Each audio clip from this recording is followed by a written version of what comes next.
এই ঘটনাটি আমাদেরকে যিনি পাঠিয়েছেন তার নাম আশরাফুল ইসলাম। ওনার বাড়ি ময়মনসিংহ জেলার ফুলপুর উপজেলায়। সঙ্গত কারণে উনি গ্রামের নামটি প্রকাশ করেননি। চলুন ঘটনায় চলে যাই। ঘটনাটি যখন ঘটে তখন সময়কাল 2010 কি 11 এরকম হবে। উনি তখন একটি মাদ্রাসায় লেখাপড়া করতেন।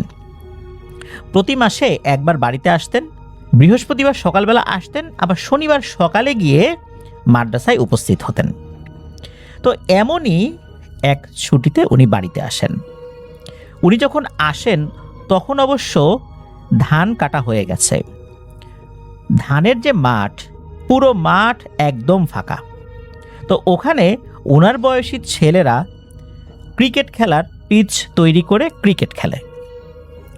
মাঠের যেখানে এবড়ো আছে কোদাল দিয়ে সেই জায়গাটা সমান করেছেন তারা। তো এভাবে ক্রিকেট খেলেন, ফুটবল খেলেন ওখানকার ছেলেপেলেরা। তো ওই গ্রামে একজন মুরব্বি রয়েছে, উনি কোনো খেলা পছন্দ করেন না। বাচ্চারা যদি ক্রিকেট খেলে, ফুটবল খেলে বা অন্য কোনো খেলা খেলে বা অন্য কোনো খেলার কোনো কোর্ট কাটে, তার কাজ হচ্ছে কোদাল দিয়ে সেই কোর্টটা নষ্ট করে দেয়া। ওনার কাছে যদি বল যায়, সেই বলটা কাঁচি দিয়ে, কোদাল দিয়ে বা কুড়াল দিয়ে কুপিয়ে সেটাকে নষ্ট করে ফেলা। ক্রিকেট খেলার কোনো বল যদি তার হাতে পড়ে, সেটাকে কেটে 2 ভাগ করে ফেলা। অর্থাৎ ওনার কাছে যদি কোনো বল যায় ওটার আর নিস্তার নেই। আর খেলার কোনো কোর্ট যদি উনি দেখেন, ওটাও নষ্ট করে ফেলবেন। কেন জানি এই খেলার প্রতি তার একদম বিতৃষ্ণা। ছেলেপেলে কেন খেলবে? খেলছে ছেলেপেলেরা, মনে হচ্ছে যে তার জ্বালা যন্ত্রণা শুরু হয়ে গেছে। এই জন্য ছেলেপুলেরা তাকে পছন্দ করতে না মোটেও। এটা উনি বুঝতে পারতেন। তারপরও ওনার এই যে খেলা দেখলেই অ্যালার্জি, খেলা নষ্ট করতে হবে, খেলাটা পণ্ড করতে হবে, ছেলেপেলেদেরকে ধাওয়া করতেন। ছেলেপেলেও দৌড়াতো। কি করা, মুরব্বী মানুষ, তাকে তো কিছু বলা যায় না, এলাকার সম্মানী ব্যক্তি। তো এটা ওনার বদ স্বভাব ছিল। তো এই যে আশরাফুল ইসলাম ভাই, উনি সহ ওনার আরও 2 বন্ধু, ওনারাও যখন খেলছিলেন তখন ওই মুরব্বী আসেন, এসে ওই বলটাকে, ক্রিকেট খেলার বলটাকে ধরে ফেলেন আর বলটাকে নষ্ট করে ফেলেন। এতে করে এই আশরাফুল ইসলাম ভাই প্রচণ্ড ক্ষিপ্ত হন, কারণ উনি এই ধরনের কাজ করে যাচ্ছে, আসলে কেউই তাকে কিছু বলছে না, এলাকার লোকজনও তাকে কিছু বলে না। যার কারণে উনি আশকারা পেতে পেতে এই বয়সে এসে এই ধরনের অপকর্ম চালিয়ে যাচ্ছেন। এটা তো আর চলতে দেওয়া যায় না, সবাই তো সেটা মেনে নেবে না। আশরাফুল ইসলাম ভাই তার 2 বন্ধুর সাথে পরামর্শ করলেন কিভাবে এই মুরব্বিকে একটা শাস্তি দেয়া যায়। আর মুরব্বী মানুষ, তাকে তো গুরুতর কোনো আঘাত করা যাবে না যাতে করে উনি আহত হয়ে যান, তাতে করে এলাকায় আবার বিচার সালিশ বসবে, অনেক সমস্যা হবে। আবার উনি মাদ্রাসায় পড়েন, তখন সবাই এটা নিয়ে আরও অনেক কথা বলবে। কি করা যায়?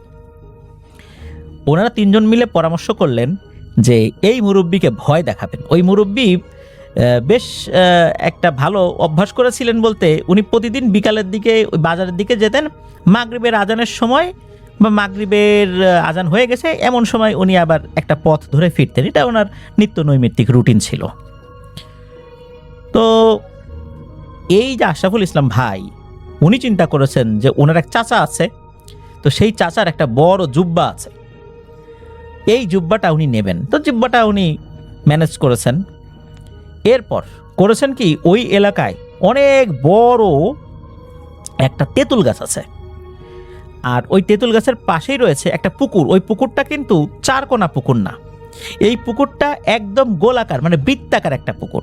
আর ওইটার পাশেই হচ্ছে ওই খেলার মাঠ। খেলার মাঠ না, মানে ধানি জমি, ওটাকে সমান করে বছরের কখনো কখনো খেলার মাঠের মতো তৈরি করা হয়। ওনারা এটা তৈরি করেন, আবার ফসলের সময় তো ফসল বুনে ফেলা হয়। তো এভাবে আর কি ওই মাঠটা ছিল। ওই যে তেঁতুল গাছ রয়েছে পুকুরের পাশে, তো ওইটার পাশ দিয়ে তো ওই মুরব্বী হেঁটে আসবেন। তো আশরাফুল ইসলাম ভাই কী করেছেন, ওই তেঁতুল গাছের উপরে উঠেছেন, উঠে ওত পেতে আছেন। আর ওনার যেই 2 বন্ধু, তারা রাস্তার শুরুতে একজন ছিল আর মিডিলে একজন ছিল, শেষ দিকে হচ্ছে এই তেঁতুল গাছ, যার একটা ডালের উপরে আশরাফুল ইসলাম ভাই বসে আছেন। ওই সময় ওনারা বাটনওয়ালা নোকিয়া ফোন ইউজ করতেন। যখন ওই রাস্তার শুরুতে এসেছেন, তখন শুরুতে থাকা ওই বন্ধু রাস্তার মিডিলে থাকা বন্ধুকে ফোন করে জানিয়ে দেয় যে সে আসছে। তো মিডিলে থাকা বন্ধু সে আবার আশরাফুল ইসলাম ভাইকে জানিয়ে দেয় যে সে কোন পর্যন্ত এসেছে। এইভাবে কমিউনিকেশন চলছে। যখন কাছাকাছি চলে এসেছে তখন এই আশরাফুল ইসলাম ভাই একটা কাজ করে বসেন, সেটা হচ্ছে উনি একদম টার্গেট করে এই মুরব্বির গায়ের উপরে জল বিয়োগ করা শুরু করেছেন। আশরাফুল ইসলাম ভাই কিন্তু ছোটবেলায় বেশ কৃষ্ণ বর্ণের ছিলেন, এখন নাকি মোটামুটি গায়ের রং একটু ফর্সা হয়েছে। অন্ধকারে কিন্তু ওনাকে খুব একটা দেখা যেত না, আর তখন তো সন্ধ্যা নেমে এসেছে। ওই মুরব্বি যখন ওই তেঁতুল গাছের উপরের দিকে তাকিয়েছেন, উনি এমন ভয় পেয়েছেন, ওরে বাবারে মারে এ কি দেখলাম রে, এই বলে দিয়েছেন এক দৌড় উনি বাড়িতে চলে গেছেন। তো বাড়িতে যাওয়ার পর সে তো অসুস্থ হয়ে পড়ছে এই ভয়ে, যে হায় হায় কি দেখলাম। পরবর্তীতে অবশ্য জানতে পেরেছিলেন তিনি যে এই কাজটা কে করেছে, আশরাফুল ইসলাম ভাই করেছে। কিন্তু আসলেই কি উনি আশরাফুল ইসলাম ভাইয়ের ওই জুব্বা পরা ওই অবস্থায়, মানে আলখেল্লা পরা অবস্থায় দেখে ভয়ঙ্কর কিছু মনে করেছিলেন, না অন্য কিছু দেখেছিলেন? আসেন এবার আমরা সেই রহস্যের সমাধানের দিকে যাব। তো এরপরে আশরাফুল ইসলাম ভাই উনি মাদ্রাসায় চলে গেছেন। মাদ্রাসায় চলে যাওয়ার পর ওনাদের যেই মাদ্রাসাটা ছিল, বিল্ডিং করা মাদ্রাসা ছিল, উনি মাঝে মাঝে কি করতেন, ছাদে গিয়ে কোরআন তেলাওয়াত করতেন। উনি যখন ছাদে গিয়ে কোরআন তেলাওয়াত করতেন, ওই সময়টা মানে এই ঘটনার যখন হয় তখন ছিল শীতকাল। এখন শীতকালে ছাদে গিয়ে কোরআন তেলাওয়াত করবেন, তখন তো প্রচণ্ড শীত। এই জন্য লেপ নিয়ে যেতেন, লেপ নিয়ে মাথার উপর টেনে দিয়ে তখন কোরআন তেলাওয়াত করতেন। তো একদিন হয়েছে কি, উনি কোরআন তেলাওয়াত করছেন, মানে এই ঘটনার পরে মসজিদে গিয়েছেন, কোরআন তেলাওয়াত মাদ্রাসার ছাদে গিয়েছেন, কোরআন তেলাওয়াত করছেন। হঠাৎ করে ওনার কাছে মনে হলো সামনে দিয়ে কি যেন সরে গেল। তো ওনাদের এই ছাদটা কিন্তু প্রায় 50 ফুট লম্বা। এইটার এক পাশ থেকে আর এক পাশে যেতে গেলে, যদি এক মাথা থেকে আর এক মাথা আড়াআড়ি না সোজা যেতে হয়, তাহলে কিন্তু একটু সময় তো লাগবেই, 50 ফুট লম্বা যেহেতু। ওনার কাছে মনে হলো 5 সেকেন্ডের মধ্যে ওই জিনিসটা এক পাশ থেকে আর এক পাশে চলে গেল। উনি চিন্তা করলেন যে যেহেতু কোরআন তেলাওয়াত করছিলেন, কোরআন শরীফের দিকে তাকিয়েছিলেন, হয়তোবা কোনো কারণে চোখে কিছুটা দৃষ্টিভ্রম হতেই পারে। তো ওই রাত্রে উনি আর তেমন কিছু দেখেন নাই। পরের রাত্রে আবার যখন কোরআন তেলাওয়াত করতে গেছেন, তখনও মনে হলো এরকমই ছায়া কিছু একটা এ পাশ থেকে ও পাশ চলে গেল। এবারও চিন্তা করলেন এটা হয়তোবা দৃষ্টিভ্রম হবে। পরের রাত্রে আবার যখন কোরআন তেলাওয়াত করতে বসেছেন, শীতের রাত তো, ওই সময় স্টুডেন্টরা আসলে ওইভাবে আসে না। গরমকালে অবশ্য রাতের বেলা কোরআন তেলাওয়াত করতে অনেকেই বসে, যাদের পড়া হয়নি, সকালে পড়া দিতে হবে, তো এরকম ক্ষেত্রগুলোতে কোরআন তেলাওয়াত করতে বসে অনেকেই। তো তৃতীয় রাত্রে উনি যখন বসেছেন কোরআন তেলাওয়াত করতে, তখন উনি তেলাওয়াত করছেন। তো উনি যেই আয়াতটা তেলাওয়াত করেন, ঠিক সেম আয়াতটা, মানে উনি ওই তেলাওয়াতটা করার পর ওই সেম আয়াতটা আবার পেছন থেকে আরেকজন পড়ছে। ধরুন যে উনি সূরা ফাতিহা পড়ছে, আলহামদুলিল্লাহি রাব্বিল আলামিন, পেছন থেকে আবার বলে উঠছে সেম আয়াতটা, আলহামদুলিল্লাহি রাব্বিল আলামিন। উনি বলছেন আর রহমানির রহিম, পেছন থেকে আবার বলছে আর রহমানির রহিম। কিন্তু ওই কণ্ঠটা ছিল একটি নারী কণ্ঠ, সুরেলা নারী কণ্ঠ। তো উনি সাহস করে পেছন দিকে তাকান, উনি দেখতে পান বোরখা পরা একটা নারী, তার মুখ ঢাকা, চেহারা দেখা যাচ্ছে না।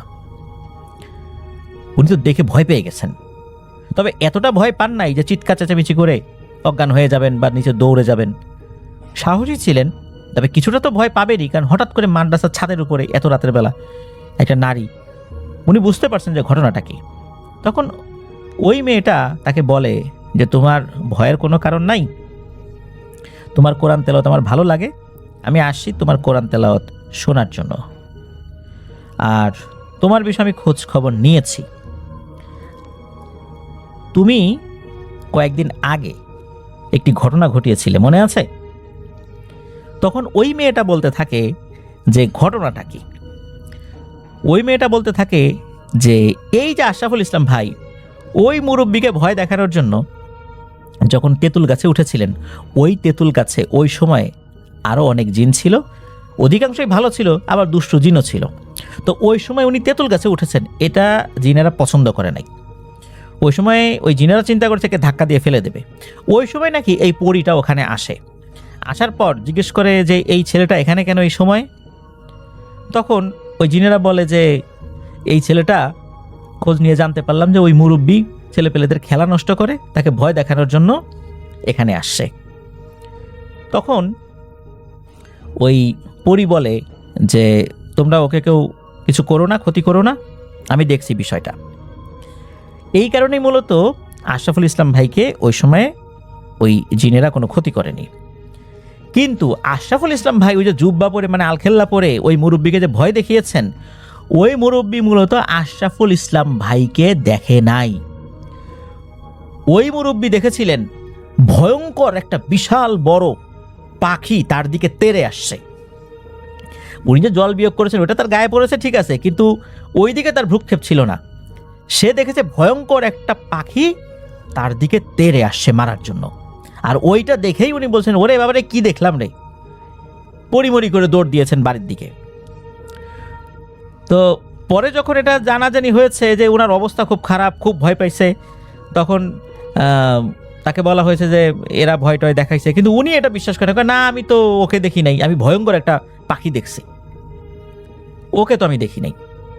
উনি বিশ্বাস করতে চান না যে এই আশরাফুল ইসলাম ভাইরা এই ঘটনা ঘটিয়েছে। তো যাই হোক, ওই পরী বলে এই ঘটনা, আর বলে যে আমি মাঝে মাঝে আসবো কোরআন তেলাওয়াত শুনতে, তুমি কি আমাকে কোরআন তেলাওয়াত শিখাবা?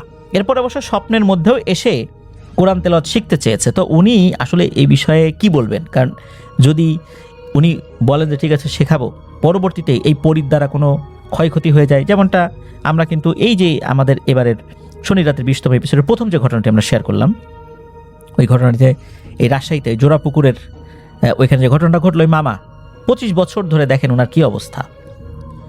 তো পরী বা জিন যদি সাথে থাকে এই সমস্ত উদ্দেশ্যে, ভালো লাগার উদ্দেশ্যে, তাহলে তো একটা বড় ধরনের সমস্যা হতে পারে। তো উনি এই বিষয়ে আসলে কোনো মতামত দিতে পারছিলেন না। উনি বলছেন যে আমি আমার ওস্তাদের সাথে পরামর্শ করে জানাবো। এরপর উনি ওনার ওস্তাদের সাথে পরামর্শ করেন। তখন ওনার ওস্তাদ কিছু খোঁজ খবর নেন। ওনার ওস্তাদ বলেন ঠিক আছে তুমি রাজি হয়ে যাও, তুমি কোরআন তেলাওয়াত করবা, সে শুনবে। তো এরপরে উনি রাজি হন। তারপরে নাকি বিভিন্ন সময় এসেছে, কোরআন তেলাওয়াত শুনেছে। তবে এইখানে একটা অদ্ভুত ব্যাপার রয়েছে, সেটা হচ্ছে যে এই আশরাফুল ইসলাম ভাই উনি কিন্তু বিয়ে করেছেন, ওনার সন্তানাদি হয়েছে। ওনার বিয়ের সময়ও নাকি এই পরী উপহার নিয়ে এসেছে। তারপর ওনার যে সন্তান, ওনার সন্তানের বিভিন্ন অসুখ বিসুখে ট্রিটমেন্ট করেছে। দেখা যাচ্ছে যে এই পরীর উপস্থিতি থাকলে জীবনের যেই স্বাভাবিক গতি এটা যেমন বাধাগ্রস্ত হয়, ওনার বেলায় সেটা মোটেও হয়নি। উনি অত্যন্ত স্বাভাবিকভাবেই জীবনযাপন করছেন, এখনও উনি এভাবেই জীবনযাপন করছেন। যেহেতু ওনার বিস্তারিত পরিচয় উনি দিতে অনিচ্ছুক ছিলেন, যার কারণে ওনার গ্রামের নামটা কিন্তু আমরা বলি নাই। এটাই ছিল উদ্দেশ্য, যে ওনার আশেপাশের লোকজন খুব একটা যেন ওনার বিষয়ে জানতে না পারেন। তো এটাই ছিল ঘটনা।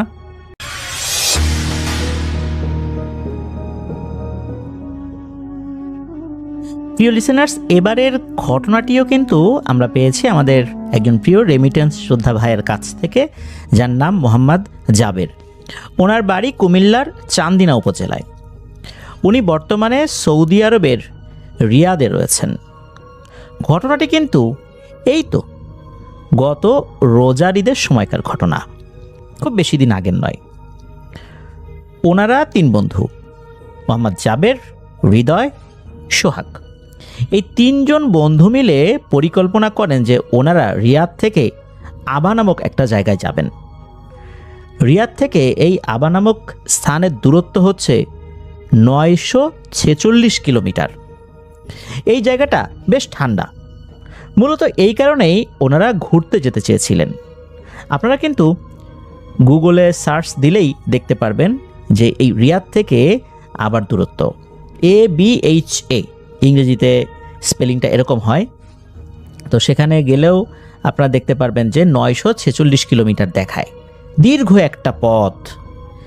এই পথে কিন্তু অনেকটাই বিপদ আপদ থাকার সম্ভাবনা রয়েছে, কেননা এই পথটার অধিকাংশ জায়গাটাই নাকি অন্ধকার। গাড়ির হেডলাইটের আলোতেই পুরো পথ চলতে হয়, বিশেষ করে রাতের বেলা। এই পথটা এতটাই অন্ধকার এবং বিপদসংকুলও বটে। চারদিকে শুনশান নীরবতা। 200 থেকে 300 কিলোমিটার দূর একটা করে পেট্রোল পাম্প পাওয়া যায়। তার মানে 200 থেকে 300 কিলোমিটার পর পর একটা করে পেট্রোল পাম্প আপনি দেখতে পাবেন, এছাড়া আর তেমন কিছুই দেখতে পাবেন না। যদি কোনো কারণে গাড়ির তেল ফুরিয়ে যায় তাহলে কী যে ভয়ঙ্কর বিপদ হবে তা তো সহজেই অনুমান করা যায়। কোনো কারণে যদি গাড়ি নষ্ট হয়ে যায় কোনো একটা নির্জন জায়গায়, তাহলে তো আরও বিপদ। এই রিয়াদ থেকে আবার এই দীর্ঘ এই পথে আসলে মানুষের ক্লান্তি আসবে, এটাই স্বাভাবিক। তো ওনাদেরও ক্লান্তি আসে। যখন ক্লান্তি আসে তখন ড্রাইভিং সিটের ড্রাইভিং যিনি করছেন তার দায়িত্বেরও পরিবর্তন ঘটে। কখনো হৃদয় ভাই ড্রাইভিং করছেন, কখনো সোহাগ ভাই ড্রাইভিং করছেন। তবে জাবের ভাই আবার ড্রাইভিং একটু কম পারেন, যার কারণে উনি ড্রাইভিং করেন নাই। তো যেতে যেতে প্রায় 500 কিলোমিটার কি 550 কিলোমিটার পথ ওনারা এসেছেন, হঠাৎ করেই গাড়ি বন্ধ হয়ে গেছে। কি এক বিপদ! ওনারা চিন্তা করেছেন যে গাড়ির কি তেল ফুরিয়ে গেল। দেখলেন যে না, তেল ঠিকঠাক আছে, ইঞ্জিনের সমস্যা দেখা দিয়েছে। এমন এক নির্জন জায়গায় এখন কি করবেন? ওইখানে কোনো লোকবসতিও নাই। এর মধ্যে এই যে হৃদয় ভাই, ওনার আবার একটু জল বিয়োগের চাপ এসেছে। উনি গাড়ি থেকে নেমে রাস্তার পাশে গিয়েছেন। চারদিকেই কিন্তু মরুভূমি, রাস্তার এপাশ ওপাশ সব জায়গায় মরুভূমি, আর বড় বড় পাথরের পাহাড় রয়েছে সেখানে। তো উনি কিছুটা পথ এগিয়ে গিয়ে যখন জল বিয়োগ করেছেন, যখন উনি আবার ঘুরে গাড়ির কাছে চলে আসবেন, হঠাৎ করে একটা জায়গায় ওনার চোখ আটকে যায়। উনি তখন জাবের ভাই এবং সোহাগ ভাই দুজনকে ডাকেন যে এই তোরা এদিকে আয় তো, দেখে যত একটা জিনিস, মনে হয় আল্লাহর রহমতে একটা আশার আলো দেখতে পেয়েছি। তখন ওনারাও তাড়াতাড়ি করে যান যে সে কি দেখলো। তো ওনারা দেখেন যে মরুভূমির ভিতরে একটা জায়গায় আলো জ্বলছে, একটা তাঁবুর মতো কিছু একটা দেখা যাচ্ছে, ওখানে আলো জ্বলছে। তার মানে হচ্ছে ওইখানে গেলে কোনো একটা সাহায্য সহযোগিতা পাওয়া যেতে পারে। আর আরও একটা বিষয় বলে রাখা ভালো যে আমাদের দেশে যেরকম অনেক বাগান রয়েছে, পার্ক রয়েছে, রিসোর্ট রয়েছে, আমাদের দেশে তো অনেক নদী নালা খালবিল রয়েছে। সৌদি আরবে তো এরকম না। আর ওখানে কিন্তু দিনের বেলায় এত গরম থাকে, এই জন্য মানুষজন কম বের হয়। সন্ধ্যার পর থেকেই মানুষজন বেশি বের হয়, আর গভীর রাত পর্যন্ত মানুষ বাইরে থাকে। আর ওখানে মানুষজন যখন বেড়াতে যায় তখন মরুভূমিতে বেড়াতে যায়, সেখানে তাঁবু টানায়। সাধারণত তাঁবু দুটো টানায় যদি পরিবার নিয়ে বেড়াতে চায়। দেখা যাচ্ছে আমরা পারিবারিক যদি কোনো গেট টুগেদার করি, সেখানে পুরুষরা নারীরা এক জায়গায় বসে কথাবার্তা বলি, কিন্তু সৌদি আরবে এরকম না।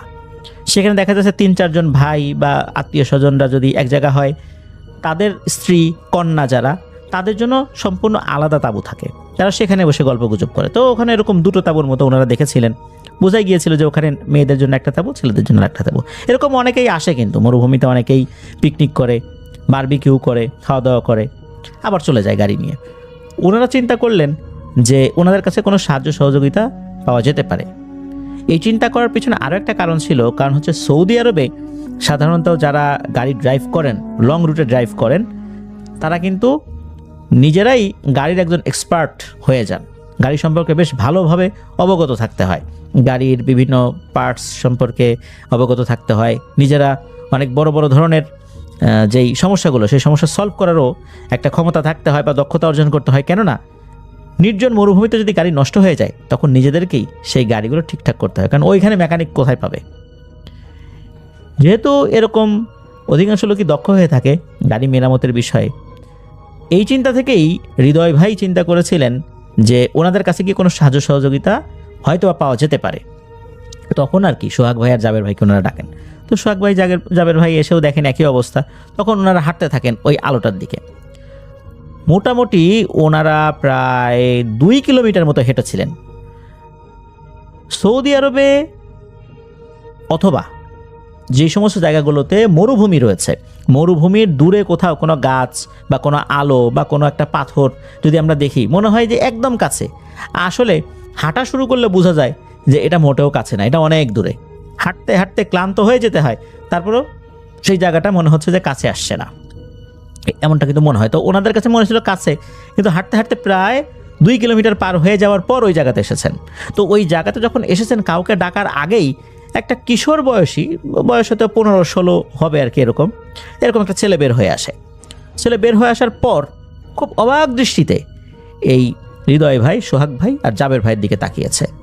তারপর ওই আরবি ভাষায় বলছে যে তোমরা কারা, তোমরা এখানে কেন এসেছো, কি প্রয়োজন এখানে?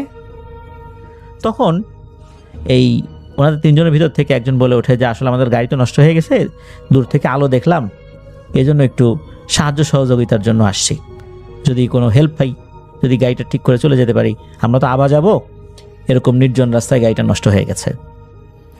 তো এই কথোপকথনের ভিতরে হঠাৎ করে একজন মধ্যবয়স্ক ভদ্রলোক বের হয়ে আসেন।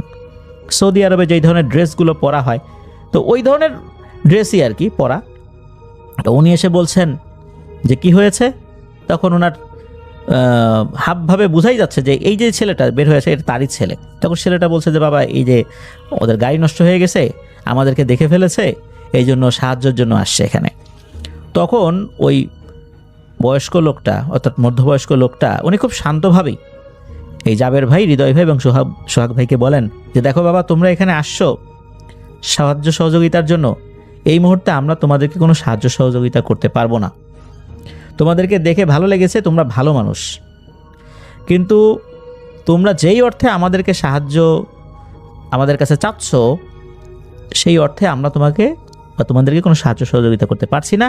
কেননা আমরা মানুষ নই, আমরা জিন, আমরা এই এলাকাতেই থাকি।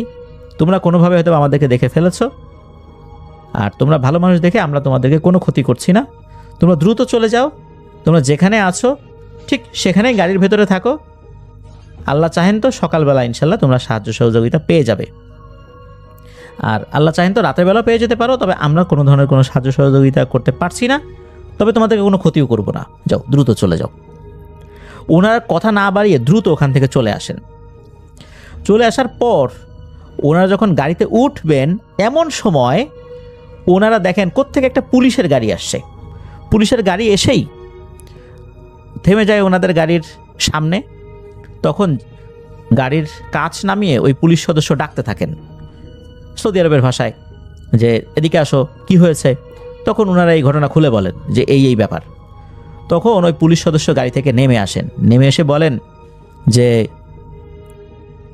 তোমরা এরকম একটা দৃশ্য দেখে আসছো, এরকম লোকদেরকে তোমরা দেখছো, তোমাদের ভাগ্য ভালো বলতে হবে।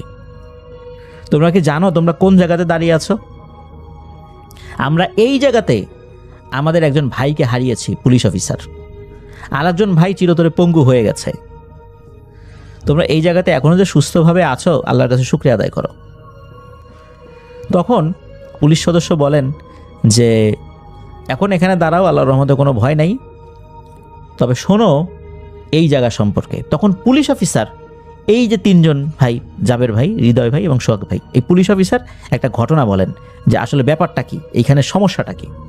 তখন উনি বলেন যে এই জায়গাতে আগে পুলিশ ক্যাম্প স্থাপন করা হয়েছিল, অস্থায়ী ক্যাম্প, তাঁবু টানানো হয়। কারণ হচ্ছে এই জায়গাতে অনেক দুর্ঘটনা ঘটতো, তবে সেটা জিন রিলেটেড ব্যাপারের কারণে না, সেটা হচ্ছে এইখানে আসার পর মানুষের গাড়ির স্পিড এত পরিমাণে হয়ে যেত যে নিয়ন্ত্রণ হারিয়ে অধিকাংশ সময় দুর্ঘটনা ঘটতো। এই জন্য ওভার স্পিড যাতে না হয়, এই কারণে এইখানে তারা একটা ক্যাম্প করেছিলেন। তো ক্যাম্প যখন করা হয়, তখন এইখানে যারা দায়িত্বে থাকেন তাদের বেশ কিছু আনুষঙ্গিক জিনিসপত্র তো থাকেই। আর সৌদি আরবে যারা রাস্তায় টহল ডিউটি করেন, এদের প্রত্যেককেই কিন্তু ড্রাইভিং জানতে হয় এবং প্রত্যেকের কাছেই কিন্তু একটা করে গাড়ি থাকে। এটা যারা সৌদি আরবে গিয়েছেন বা আছেন তারা কিন্তু দেখেছেন, পুলিশ অফিসাররা তারা কিন্তু নিজেরাই গাড়ি ড্রাইভ করে, তাদের আলাদা কোনো ড্রাইভার সাধারণত থাকে না। সে অফিসার হোক বা যেই লেভেলেরই হোক না কেন, তারা নিজেরাই ড্রাইভ করতে খুবই পারদর্শী।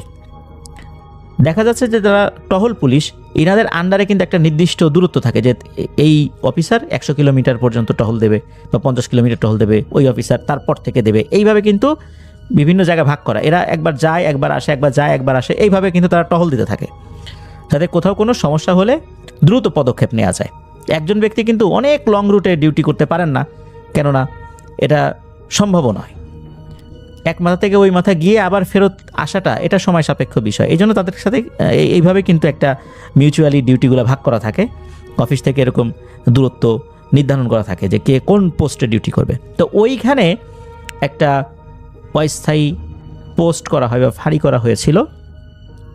ওইখানে দিনের বেলাতে খুব একটা সমস্যা হতো না, রাতের বেলা তো গাড়ি কম চলতো, দিনের বেলাতেই মূলত ওই স্পিড গান নিয়ে ওভার স্পিডগুলো দেখা হতো আর কি। তো রাতের বেলা তো ডিউটি করতে হবে, রাতের বেলা ডিউটি থাকে কম, গাড়িগুলোও কম থাকে। রাতের বেলা সাধারণত কী করে যে অফিসাররা গাড়ির মধ্যে বসে থাকে, বসে বসে দেখা যাচ্ছে যে মোবাইল চালাচ্ছে বা কোনো মিউজিক ছেড়ে দিয়েছে, কেউ কোরআন তেলাওয়াত শোনে, কেউ ফোনে কথা বলে। রাস্তাটা খুব নির্জন, তো কোনো ঝামেলা নাই, এই জন্য বিশেষ করে রাতের বেলাতে কোনো ধরনের কোনো ঝামেলা থাকে না গাড়ি ঘোড়া চলাচলের ক্ষেত্রে আর কি। তো একজন অফিসার উনি গাড়ির মধ্যে বসে উচ্চ স্বরে মিউজিক ছেড়ে দিয়ে গান শুনছিলেন। তো মিনিটখানেক যাওয়ার পর নাকি ওনার গাড়ির চতুর্দিক থেকে মনে হচ্ছে যে কে পাথরের ঢিল ছুটছে। তবে পাথর যে আসলে এসে গাড়িতে লাগছে এটা বোঝা গেল, কোন ধরনের পাথর এটা বোঝা যাচ্ছে না। তবে গাড়ির পেছনে, সামনে, গাড়ির ছাদে পাথর পড়ছে। তো উনি মিউজিকটা থামিয়ে গাড়ি থেকে যখন নেমেছেন তখন দেখেন যে না, সব কিছু স্বাভাবিক। কী ব্যাপার, কে এরকম শব্দ করছে এরকম নির্জন জায়গায়? সাধারণত সৌদি আরবে পুলিশের গাড়িতে পাথর ছুড়বে এরকম ঘটনা কিন্তু সচরাচর ঘটে না। তো সেই পুলিশ অফিসার দেখলেন যে না, কেউ নাই। উনি চিন্তা করছেন মিউজিক শুনতে শুনতে হয়তো বা মনের ভুলে এটা শুনেছেন। এরপর উনি আবার গাড়িতে উঠেছেন। গাড়িতে ওঠার পর আবার মিউজিক যখন ছেড়েছেন, আবারও সাথে সাথে ওই পাথরের বৃষ্টি শুরু হয়েছে গাড়ির উপরে। এবার উনি গাড়ি থামিয়ে দিয়েছেন। গাড়ি তো থামিয়ে দিয়েছেন বলতে গাড়ির ভিতরে থাকা মিউজিক থামিয়ে দিয়েছেন। তারপর উনি গাড়ি থেকে নেমেছেন। নামার পর উনি দেখতে পান যে ওনার গাড়ি থেকে কিছুটা দূরে, হয়তো বা 20-30 হাত দূরে, একটা কালো জুব্বা পরিহিত একজন বৃদ্ধ লোক তাকে হাতের ইশারায় ডাকছে। উনি যখন এই দৃশ্য দেখেছেন সাথে সাথে উনি বেশ আতঙ্কিত হয়ে যান, কেননা মরুভূমিতে এই ধরনের ড্রেস আপ, তারপরে আবার এরকম নির্জন জায়গায় একজন বৃদ্ধ মানুষ, এরা কিন্তু অনেক সময় ডাকাত বা ড্রাগ ডিলার হয়ে থাকে, বা মাদক যারা চোরাচালান করে, এই চোরাচালান যে কারবারি যারা রয়েছেন এদের সদস্য হতে পারে। এরা কিন্তু মারাত্মক এগ্রেসিভ হয়ে থাকে। এরা কোনো মানুষকে খুন করে মরুভূমির ভিতরে যদি দাফন করে দেয় তাহলে কিন্তু এই ব্যক্তির লাশ খুঁজে পাওয়াও সম্ভব না। এমনকি ওই ব্যক্তি যদি ওই স্থানে এসে যেখানে কবর দিয়েছে সেটা শনাক্ত করার চেষ্টা করে, সেটা অসম্ভব হয়ে যায়। কারণ মরুভূমিতে যখন বায়ু প্রবাহিত হয় তখন বালিগুলো একটা জায়গা থেকে একটা জায়গায় উড়ে উড়ে কিছুটা সরে যেতে থাকে। এই জন্য বিভিন্ন জায়গায় উঁচু নিচু কিন্তু হয়ে যায়, যার কারণে কোনো জায়গায় যদি কবর দেওয়া হয়েও থাকে সেটা কিন্তু পরবর্তীতে শনাক্ত করাটা খুব মুশকিল হয়ে যায় যদি কোনো স্পেশাল চিহ্ন দেয়া না থাকে। পুলিশ অফিসার চিন্তা করলেন যে এরা হয়তো বা ড্রাগ ডিলার হতে পারে। এই জন্য উনি আবার গাড়িতে গিয়ে একটা আর্মস নিয়ে আসলেন। আর্মসটা লোড করে রাখলেন, যে কোনো সময় ফায়ার করবেন যদি এমন মনে হয় যে তারা আক্রমণ করতে যাচ্ছে। তো উনি ওই লোকটার দিকে এগিয়ে গেলেন। এগিয়ে যাওয়ার পর একটা অদ্ভুত দৃশ্য উনি দেখলেন যে উনি যতটুকু দূরত্ব মনে করেছিলেন যে ওই লোকটা রয়েছে তার থেকে মানে হয়তো বা 20 হাত, 25 হাত, 30 হাত, অতটুকু পথ আগানোর পর মনে হচ্ছে যে উনি সেম দূরত্বেই আবার পিছন দিকে সরে গেছেন। অথচ উনি কিন্তু হাঁটেন নাই, ওনার দিকে আবার আগানো শুরু করলেন। এরকম কয়েকবার হওয়ার পর উনি দেখলেন ওনার চতুর্দিকে ঠিক সেম ধরনের জামা কাপড় পরা, কালো জুব্বা পরিহিত অসংখ্য মানুষ বিভিন্ন বয়সের চতুর্দিক থেকে ঘিরে ধরেছে। তারা বেশ রাগান্বিত। তখন এদের মধ্যে থেকে যিনি বয়স্ক ব্যক্তিটা বলে উঠলেন, যাই তুমি এখানে কেন? তুমি এখানে আসছো ভালো কথা, তুমি উচ্চ স্বরে গান বাজিয়ে আমাদেরকে কেন বিরক্ত করছো? তুমি জানো আমরা কে? তখন এই পুলিশ অফিসার বুঝতে পারছেন যে এরা কে। তখন পুলিশ অফিসার বলছেন, আমার ভুল হয়ে গেছে, আমি বুঝতে পারি না, এখানে তো আসলে আমাদের ক্যাম্প, এই জন্য আমি তো এখানে গাড়ির মধ্যে বসেছিলাম। তখন ওরা বলছে, গাড়ির মধ্যে বসেছিলা তাতে তো আমাদের কোনো সমস্যা নেই, তুমি কেন উচ্চস্বরে গান বাজাইলা? এই শব্দ বাইরে কেন চলে আসলো? এতে তো আমাদের সমস্যা হয়েছে। তখন পুলিশ অফিসার ক্ষমা চান যে আমার ভুল হয়ে গেছে, আমি বুঝতে পারি নাই। আমাকে ক্ষমা করে দেন। তখন নাকি ওই সর্দার বলেছিল যে তোমাকে ক্ষমা করলাম, জানে মেরে ফেলতে পারতাম কিন্তু মারলাম না, তবে তোমার কোনো একটা ক্ষতি হবে, আর এই কারণে ক্ষতি হবে যাতে করে তোমাকে দেখে অনেকে শিক্ষা নিতে পারে। যাও, এক্ষুনি এখান থেকে চলে যাও। পুলিশ অফিসার দৌড়ে তাড়াতাড়ি গাড়ির কাছে চলে আসেন এবং গাড়ি স্টার্ট করে অনেকটা দূরে চলে যান। পরের দিন মেইন যে থানা, সেখানে গিয়ে এই বিষয়ে সিনিয়র অফিসারকে পুরো বিষয়টা খুলে বলেন এবং উনি বলেন যে এই ব্যাপার, এই ঘটনা ঘটেছে।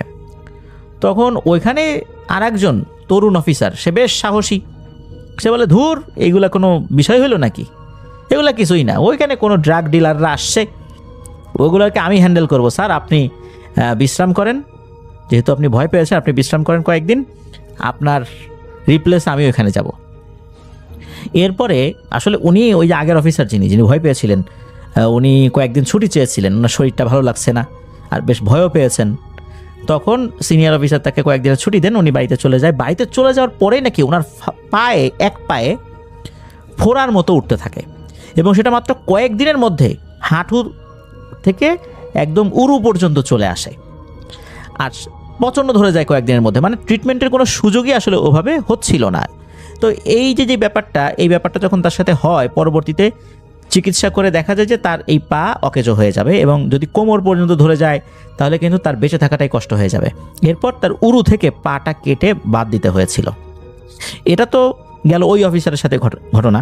কিন্তু এই যে পরে বলতে উনি যেদিন এসে থানায় রিপোর্ট করলেন যে এই ব্যাপার হয়েছে, আমি যেতে ভয় পাচ্ছি, তখন ওই যে তরুণ অফিসার যিনি গেলেন, ওই রাত্রে উনি যখন ডিউটিতে গিয়েছেন, গভীর রাতের একটা পর্যায় থেকে ওনার ওয়্যারলেস থেকে আর কোনো মেসেজ আসে না। তারা মানে কন্ট্রোল রুম থেকে তার সাথে যোগাযোগের চেষ্টা চলছে, কিন্তু উনি কোনো মেসেজ রিপ্লাই করেন না। ঘটনা কি? তখন ধারণা করা হলো হয়তো বা ওনার ওয়াকি টকি বা ওয়্যারলেসের চার্জ শেষ হয়ে গেছে, যার কারণে উনি রিপ্লাই দিতে পারছেন। এটা হতেই পারে, কোনো টেকনিক্যাল ফল্ট হতেই পারে। এরপর সকালবেলা যখন ওইখানে যাওয়া হয়, দেখা গেল ওনার গাড়ি সব ঠিকঠাক আছে, এভরিথিং ইজ ওকে, বাট উনি নাই। কোথায় গেল? তখন অন্যান্য পুলিশ সদস্যরা খোঁজাখুঁজি শুরু করলেন। খুব বেশি দূর যেতে হয়নি, আধা কিলোমিটার মধ্যেই এক ভয়ঙ্কর দৃশ্য ওনারা দেখতে পান যে ওই অফিসারের কোমর থেকে মাথা পর্যন্ত উল্টো করে মরুভূমির মধ্যে গেড়ে রাখা পা দুটো উপরের দিকে। এটা দেখার সাথে সাথে ওনারা তো দৌড়ে যান, তাকে টেনে বের করেন।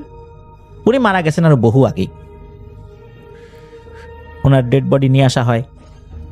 এরপর পুলিশরা সিদ্ধান্ত নেন যে না, এখানে আর কোনো পুলিশ সদস্যকে ডিউটিতে পাঠানো যাবে না, একজন ভালো রাকিকে পাঠাতে হবে। তিনি গিয়ে এই সমস্যার সমাধান কিভাবে করা যায় এই বিষয়ে নেগোসিয়েশন করবেন। এরপর একজন ভালো রাকিকে ওনারা পাঠান। সৌদি আরবে তো অধিকাংশ লোকই ড্রাইভিং জানে, তো সেই রাকি নিজেই গাড়ি ড্রাইভ করে রাতের বেলা ঠিক ওই জায়গাতে, যেই জায়গাতে এই দুই পুলিশ অফিসারের সাথে এই ঘটনা ঘটেছিল, ওই জায়গাতেই বসে আছেন, চুপচাপ গাড়িতে বসে আছেন আর উনি জিগি রোজগার করছেন। গভীর রাত্রে হঠাৎ করে দেখেন যে ওনার গাড়ির সামনে কালো জুব্বা পরিহিত একজন ব্যক্তি, বেশ বয়স্ক একজন ব্যক্তি, হাতের ইশারা করে সালাম দিচ্ছে, হাত উঁচু করে। তো উনি গাড়ির ভেতর থেকেই সালামের উত্তর নিয়ে, মানে হাত উঁচু করে সালামের উত্তর নিয়ে গাড়ি থেকে নামেন। এরপর কাছে যান, কাছে যাওয়ার পর আবার জোরে সালাম দেন। তো উনি উত্তর নেন। উত্তর নেওয়ার পর বলেন যে আপনি এখানে এত রাত্রে কি করেন? মানে ওই যে যিনি রাকি, উনি বলছেন যে আপনি এত রাত্রে কি করেন, এই জায়গাটা তো ভালো না, আমাদের দুইজন অফিসার ওনারা ভয় পেয়েছেন, একজন তো মারাই গেছেন, আর একজনের শারীরিক অবস্থা ভালো না, আপনি গভীর রাত্রে এখানে কি করেন? এখানে তো জিনঘটিত বিষয়ের ভয় আছে। তখন ওই কালো জুব্বা পরিহিত ব্যক্তি বলেন যে আসলে আপনি যেই ভয়ের কথা বলছেন এগুলো আমাদের কারণেই হচ্ছে, আমরা মানুষ না, আমরা জিন, আমাদেরকে দেখে আপনি মানুষ মনে করছেন, কারণ ওই বেশেই আপনাদের সামনে এসেছি। তখন ওই রাকি বলেন যে আপনাকে দেখে তো ভালো জিনই মনে হচ্ছে, তাহলে আমাদের দুইজন অফিসারের সাথে এমন ঘটনা কেন ঘটালেন? একজনকে কেন মেরে ফেললেন? আর একজন তো ভুল করছিল, তাকে এরকম শাস্তি কেন দিলেন? তিনি অসুস্থ হয়ে আছেন। যখন কিন্তু কথা হচ্ছে তখনও কিন্তু তার পা কাটে নাই, তখন পায়ে ফোড়া হয়েছে আর কি। কারণ হচ্ছে এটা তো প্রথম যেই রাত্রে ঘটনা ঘটেছে, তার পরের রাত্রে তো ওই যে নতুন অফিসার গেছিলেন, এর পরের রাত্রে মানে তৃতীয় রাত্রে হচ্ছে এই রাকি গেছেন। তখন ওই যিনি জিন উনি বলছেন যে শোনেন, যে এই যে প্রথম রাত্রে যে ঘটনাটা ঘটেছে, উনি এত উচ্চ স্বরে গান বাজাচ্ছিলেন যে আমাদের জিকির আজগার, আমাদের স্বাভাবিক যে কর্মকাণ্ড, এটা মারাত্মকভাবে বিঘ্ন ঘটে। প্রথমে আমরা ভয় দেখানোর চেষ্টা করেছি, ওনার তো বোঝা উচিত ছিল। উনি তা না করে আবার গাড়িতে উঠে আবার গান বাজিয়েছেন। তাকে পরে আমরা ডেকে নিয়ে আসি। ডেকে আনার পর তার সাথে আমরা কথা বলেছি, তবে বলেছিলাম যে তার একটা ক্ষতি হবে, এই কারণেই হয়েছে, যাতে করে মানুষ সতর্ক হতে পারে, সেও জীবনে সতর্ক হয়ে যায়। আর এই যে দ্বিতীয় অফিসার, যিনি যার কথা বলছেন যে কেন মারা হলো, আমাদের জায়গায় যদি আপনারাও থাকতেন আপনারা কি কাজ করতেন? কেননা এই অফিসার দ্বিতীয় রাত্রে আসার পর এমন বিশ্রীভাবে গালিগালাজ করেছে, এখানে দাঁড়িয়ে এটা কারো পক্ষে মেনে নেওয়া সম্ভব নয়। শুধু তাই নয়, সে তার মোবাইল ফোন বের করে অনেক অশ্লীল কর্মকাণ্ড করেছে, অশ্লীল কথাবার্তা বলেছে, অশ্লীল ছবি দেখেছে, ভিডিও দেখেছে। এই জিনিসগুলো আসলে ইচ্ছাকৃতভাবে করেছে, যাতে করে এইখানে যে কিছু নাই এই জিনিসটা সে বোঝানোর চেষ্টা করেছে। আর এমন অশ্লীল কথা বলেছে আমাদেরকে উদ্দেশ্য করে, এটা কারো পক্ষে মেনে নেওয়া সম্ভব না। সে সম্পূর্ণ ইচ্ছাকৃতভাবে করেছে। এরপর তাকে আমরা টেনে হিচড়ে এইখানে নিয়ে এসে একে মাটিতে পুঁতে দিয়েছি। সে আমাদেরকে দেখার পরেও অনেক তুচ্ছ তাচ্ছিল্যমূলক কথা বলেছে, সুতরাং এটা তার প্রাপ্য ছিল। তখন ওই যে রাকি, উনি বলছেন যে দেখেন, আপনারা যদি এরকম করেন তাহলে পুলিশটা কিভাবে ডিউটি করবে? তারা তো ভালোর জন্য করছে, এখানে ওভার স্পিড হচ্ছে, দুর্ঘটনা ঘটছে, এই জন্য তো এখানে ক্যাম্প স্থাপন করা হয়েছে। রাতের বেলা তো ডিউটি দিতেই হবে, তা না হলে এখানে কখনো কখনো ড্রাগ ডিলাররা চলে আসতে পারে, অনেক ধরনের দুর্ঘটনা ঘটতে পারে, অনেক ক্রাইম হতে পারে, আপনাদের তো এরকম করা ঠিক হচ্ছে না। তখন ওই জিন বলেন যে আপনার সব কথাই বুঝলাম, এই জায়গাতে নতুন করে ক্যাম্প হওয়ার পর আমাদের কিছু সমস্যা হচ্ছে, যার কারণে আমরা আপনাদের উপর খুব বিরক্ত। তখন ওই রাকি বলেন যে তাহলে আপনারাই বলে দেন যে কোন জায়গায় ক্যাম্প স্থাপন করলে আপনাদের কোনো অসুবিধা হবে না। তখন নাকি ওই জিন হাতের ইশারা করে প্রায় আধা কিলোমিটার বা 1 কিলোমিটার দূরত্বে, মানে ওইখান থেকে আধা বা 1 কিলোমিটার দূরত্বে একটা জায়গা দেখিয়ে দেন যে আপনারা ঠিক ওই জায়গাতে ক্যাম্প স্থাপন করেন, ওখানে করলে আমাদের কোনো সমস্যা হবে না, আর ওখানে অন্য কোনো জিনেদের আবাসও নাই, ওই জায়গাটা ফাঁকা আছে, আপনারা ওখানে করলে আমরা কোনো ধরনের কোনো আপত্তি করব না। তবে শর্ত একটাই, ওখানে ক্যাম্প স্থাপন করার পর দিন হোক রাতে হোক উচ্চস্বরে আপনারা গান বাজনা করবেন না, মোবাইল ফোনে বা অন্য কোনো ডিভাইসে গান বাজনা বাজাবেন না। তখন রাকি ওনাকে বলেন যে এই প্রস্তাবনাটা তো আসলে রাখা না রাখা এটা হচ্ছে ঊর্ধ্বতন কর্তৃপক্ষের বিষয়। উনি বলেন যে আপনাদের এই বিষয়টা অবশ্যই আমি জানাবো এবং আশা করছি তারা একটা ভালো পদক্ষেপ নেবেন। এরপরে সালাম বিনিময় করে রাকি ওখান থেকে চলে আসেন এবং ঊর্ধ্বতন কর্তৃপক্ষকে বিষয়টা জানালে তারা ওখান থেকে ক্যাম্পটা সরিয়ে সামনে নিয়ে যান। তো এই যে ব্যাপারটা, এই যে মেইন ব্যাপারটা কিন্তু এই যে জাবের ভাই, হৃদয় ভাই, সোহাগ ভাই, ওনারা কিন্তু একজন পুলিশ অফিসারের কাছ থেকে শুনেছিলেন যে ওই জায়গার সমস্যাটা কি। পুলিশ অফিসার এই কারণে অবাক হয়েছিলেন যে ওখানে তাদের 2 জন অফিসার বিপদে পড়েছে, একজনের পা কেটে বাদ দিতে হয়েছে, যদিও বা তিনি এখন সুস্থ আছেন, বেঁচে আছেন, আর আরেকজন তো মারাই গিয়েছে। তো উনি অবাক হয়েছেন যে ওদেরকে দেখে সুস্থ শরীরে বের হয়ে আসছে ওনারা, এই জন্যই পুরো ঘটনাটা খুলে বলেন। তো এখনও কিন্তু ওই জায়গাটা, বিশেষ করে যেই জায়গাতে ওনারা গাড়ি থামিয়ে দিয়েছিলেন আবা যাওয়ার পথে, রিয়াদ থেকে প্রায় 550 কিলোমিটার দূরে ওই নির্জন রাস্তার ওই জায়গাটা, এখনও গভীর রাত্রে যদি কেউ যায় তাহলে কিন্তু ভয় পেতে পারেন। এটাই ছিল ঘটনা।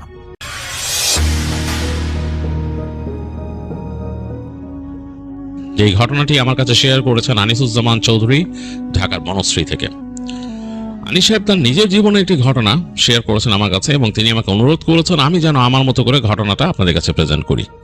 আমি চলে যাব আনিস সাহেবের শেয়ার করা ঘটনায়।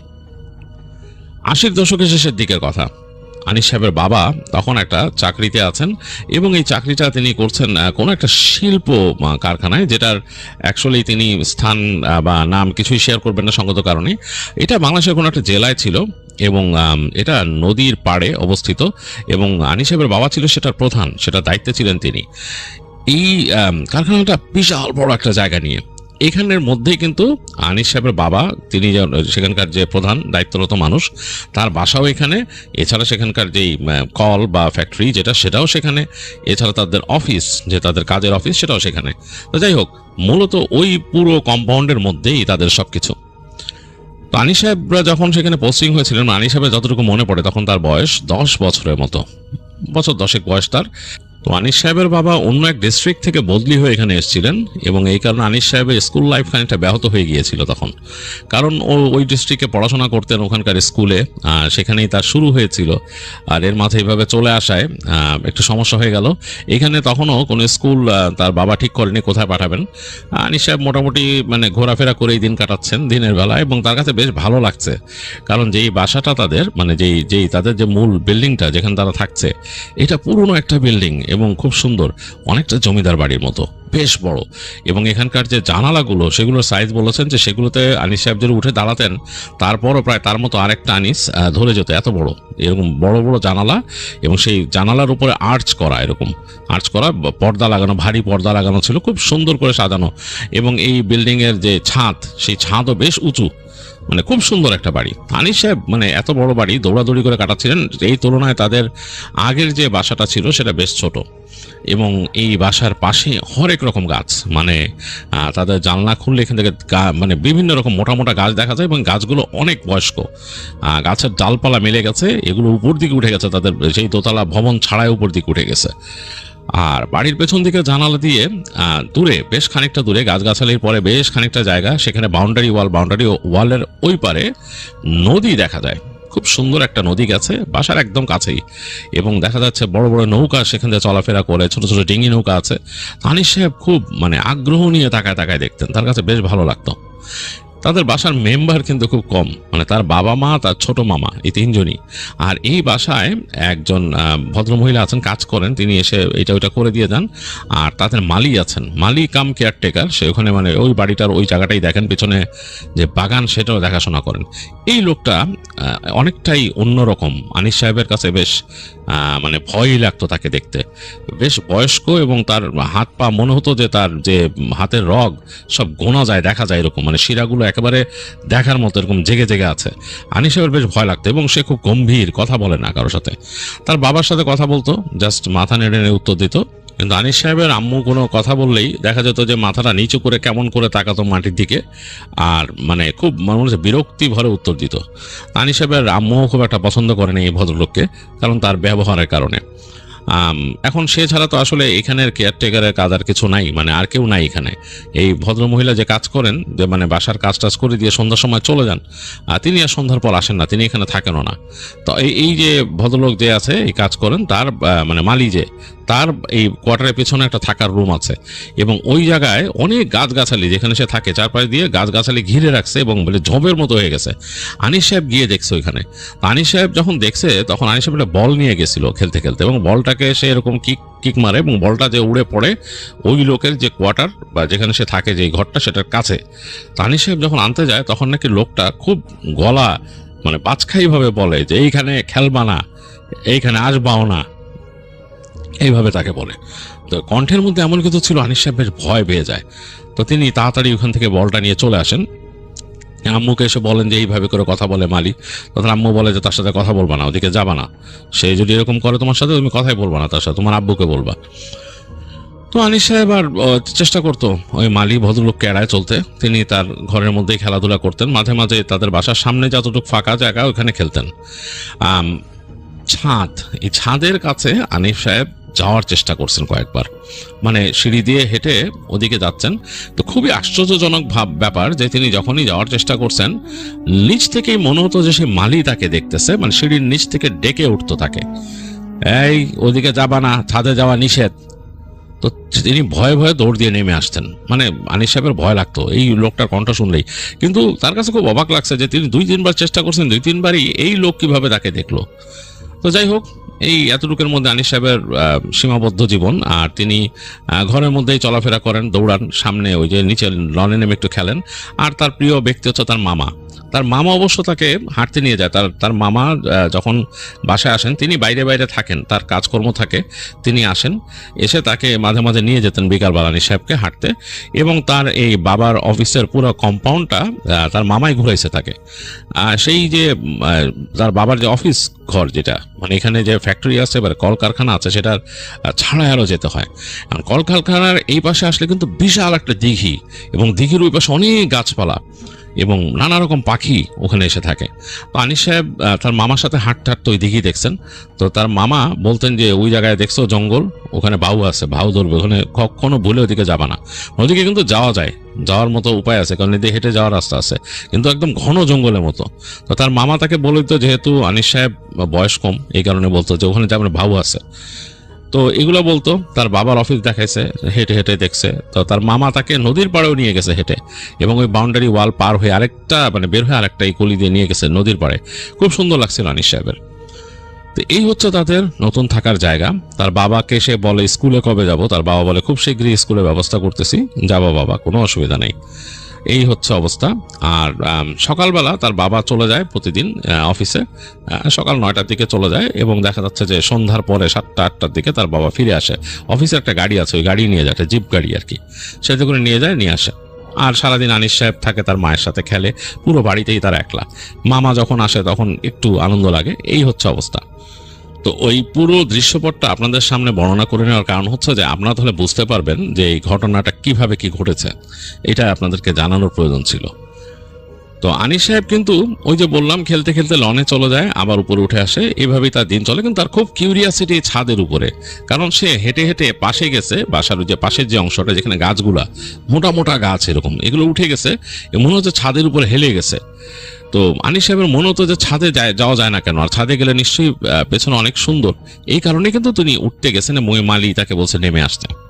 তো তিনি খুব কিউরিয়াসিটি ফিল করতেন এবং মনে করতেন যে ছাদের উপর উঠলে এই নদীটা আর অনেক সুন্দরভাবে দেখা যাবে, এগুলো ভাবতেন। আর আরেকটা কারণে ছাদের উপর তার কিউরিয়াসিটি ছিল যে আনিস সাহেবের ঘরটা ছিল কিন্তু তার মা বাবার ঘরের পাশে, মানে একই ঘরে তারা ঘুমোতেন না। আনিস সাহেবের আলাদা রুম ছিল, সেটা হচ্ছে তার বাবা মার ঘরের ঠিক পাশের ঘর, এবং সেখানে যাওয়া যায় একটা দরজা দিয়ে, মানে বাবা মার ঘর থেকে একটা দরজা দিয়ে ওই ঘরে যাওয়া যায়। এবং এই ঘরটাই হচ্ছে একেবারে কর্নারের রুম। এই রুমের 2টা জানালা, একটা হচ্ছে বাঁ দিকে, সেটা দিয়ে ওই যে গাছগাছালির গোড়া ওই জায়গায় দেখা যায়, এবং এখান থেকেই মোটামুটি ওই মানে ওই ড্রয়িং রুমের মতোই এদিক দিয়ে একদম দূর পর্যন্ত দেখা যায়। আর আরেকটা জানালা আছে এই পাশে, সেটা দিয়ে এই যে নদী দেখা যায়। তো 2টা জানালাই আনিস সাহেবের রুমে। তো আনিস সাহেব যখন শুয়ে থাকতেন তার ঘরে, মাঝে মাঝে শুয়ে বিছানার মধ্যে শুয়ে আছেন, তখন তিনি শব্দ পেতেন। মনে হতো যে ছাদের মধ্যে মানুষজন চলাফেরা করতেছে বা দৌড়াদৌড়ি করতেছে, এরকম শব্দ হইতো। মাঝে মাঝে বাচ্চাদের কণ্ঠ তিনি শুনতেন, যে মানে বাচ্চারা দৌড়াচ্ছে উপরে ছাদের। তা আনিস সাহেবের কাছে মনে হতো যে এই বাসায় তো আরো বাচ্চা আছে, ছাদে কে উঠে, এর জন্য কিন্তু তার আগ্রহ হতো। এবং তিনি কিন্তু তার আম্মুকে বলছেন যে আম্মু, ছাদে মনে হয় কারা দৌড়ায়। তার আম্মু বলছে কোথায়, আমি কোনো শব্দ পাইনি, আর এই বাসায় আমরা ছাড়া কেউ থাকে না। আর আসলেও কিন্তু ওই বিল্ডিং এ আনিস সাহেবরা ছাড়া আর কেউ থাকতো না, কাজ ওই যে বিল্ডিংটা ওইটা নিচতলায় ছিল হচ্ছে একটা গোডাউনের মতো, ওখানে অনেক পুরনো জিনিসপত্র থাকতো, ওই বাড়ির বা ওই বিল্ডিং এর বা অফিসের জিনিসপত্র থাকতো। তো ওই যে মালি যে ছিলেন তার কাছে চাবি ছিল, সে মাঝে মাঝে খুলে ঢুকে তার কাজকর্ম পরিষ্কার এগুলো করে সে বের হয়ে যেত। এছাড়া কিন্তু আর কোনো কিছু নাই। আর ছাদের উপরে যাওয়া বলতে আনিস সাহেব অবশ্য একদিন দেখছেন যে মালি ছাদে ওঠে মাঝে মাঝে, এবং সে উঠে যায় ঝাড়ু নিয়ে, এবং কিছু পড়তে উঠে, কিছু বলতে সে উঠে। তো এই সিনটাও খুব অন্যরকম, মানে মালি কি জানি বলতে ছাদের দিকে উঠে, হাতে তার ঝাড়ু আর এরকম একটা ব্যাগের মতো নিয়ে, ছালার ব্যাগের মতো নিয়ে উঠে যায় আর কি। তো সে দেখছে যে উঠে সে ছাদের উপর গিয়ে দরজাটা লাগায় দেয়, এটাও সে দেখছে আনিস সাহেব। তো এই হচ্ছে ওই বাড়ির অবস্থা। তো একদিনকার কথা, আনিস সাহেব শুয়ে আছেন, বিছানায় শুয়ে আছেন এবং তিনি তার ঘুম আসতেছে না, কারণ ওই দিন বেশ গরম পড়ছে, বেশ গরম, ফ্যানের বাতাস, ফ্যান ঘুরতেছে, ভ্যাবসা মনে হচ্ছে সবকিছু, মানে বেশ গরম, এবং রাত হয়ে গেছে। তখন তার বাবা মা গভীর ঘুমে অচেতন, সে বুঝতে পারছে যে সারা বাড়ি একদম নীরব হয়ে গেছে।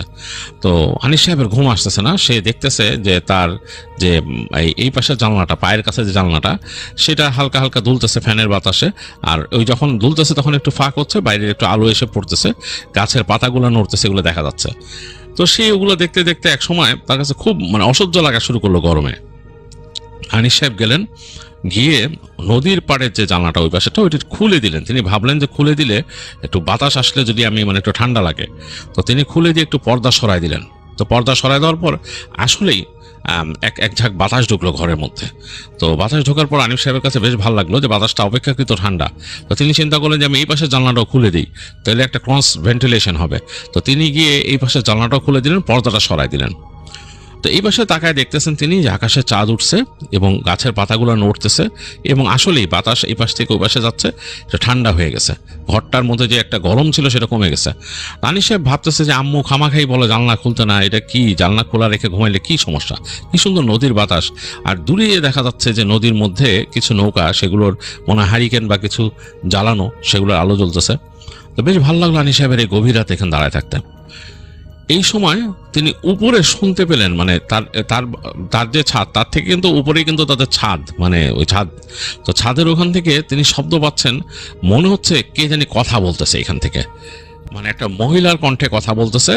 আবার তাদের দারোয়ানের কণ্ঠ তিনি শুনলেন, মানে দারোয়ান মানে সেই মালির কণ্ঠ তিনি শুনলেন। মালির কণ্ঠটা সে ভালো মতনই চিনে, তার খুব অপছন্দের একটা কণ্ঠ, আর কেমন যেন একটা খ্যাসখ্যাসে একটা মহিলার কণ্ঠ। তো আনিস সাহেবের কাছে খুব আগ্রহ লাগলো যে এটা কি ব্যাপার, কথার কিছু বুঝতেছে না। হ্যাঁ, তো ওখান থেকে কি জানি বলতেছে, একটা নারী কণ্ঠ কি জানি বলতেছে, এবং কণ্ঠটা ঠিক মতো তিনি কথা বুঝতেছেন না, তিনি জাস্ট শব্দ বুঝতেছেন, কিছু একটা বলতেছে, আর ওই দারোয়ানও কিছু একটা বলতেছে। এবং একটা কথা তিনি শুনলেন, নে নে নে নে, নিয়ে খা, নিয়ে খা। তারপর তিনি শুনলেন নে মর, নিয়ে খেয়ে মর, খেয়ে মর, এরকম একটা কথা। তো শোনার পর তার কাছে খুব অবাক লাগলো, এই দারোয়ান কাকে বলতেছে এটা, মানে এইরকম ভাবে নে মর। তো আনিস সাহেব তখন তার রুমের যে এই পাশে আর একটা দরজা আছে, এটা তার মা বলতো এটা খুলতে না তাকে, কারণ তার মা সবসময় চাইতো সে যেন তার মায়ের রুম দিয়ে চলাফেরা করে। তাদের এখানে যে বাথরুম, ওই বাড়িতে কিন্তু অ্যাটাচড বাথরুম নাই, মানে এই পাশ থেকে গেলে তার মায়ের রুম দিয়ে গিয়ে ওই পাশে মেন দরজা খুললে সামনে হচ্ছে বাথরুম। আর আনিস সাহেবের রুমে আরেকটা দরজা ছিল এই জানালার পাশেই, সেই দরজাটা খুললে ওই একই করিডোরে বের হওয়া যায়, যেইটা দিয়ে তার মানে আম্মুর রুমের মেন দরজা দিয়ে বের হওয়া যায়, সেম করিডোর এটা আনিস সাহেবের রুমের সামনেও আছে। মানে এখান থেকেও একটা ডিফারেন্ট দরজা আছে স্বতন্ত্র এই রুম থেকে বেরোনোর জন্য। কিন্তু তার আম্মু কখনো চাইতো না যে এখান দিয়ে সে মানে আসা যাওয়া করুক, তার আম্মু বলতো যে তার রুম দিয়ে মানে বেরোতে, এবং তার আম্মু জেগে উঠতো, সে যখনই যেত রাতের বেলা বাথরুমে বা কিছু, তার আম্মু জেগে উঠতো। আনিস সাহেব তো তখন মানে কেবল তার কৈশোরে ঢুকছে, এবং তার মনের মধ্যে একটা কিউরিয়াসিটি যে মানে ঘটনাটা কি ঘটতেছে, উপরে কে কথা বলতেছে এইভাবে, এবং কি বলতেছে এগুলা, নিয়ে খায় এরকম। তো তিনি আস্তে করে ওই তার রুমের দরজাটা ছিটকানিটা খুলে ফেললেন, এবং এটা মানে একটু কচকচ শব্দ হলো, খুলে গেল।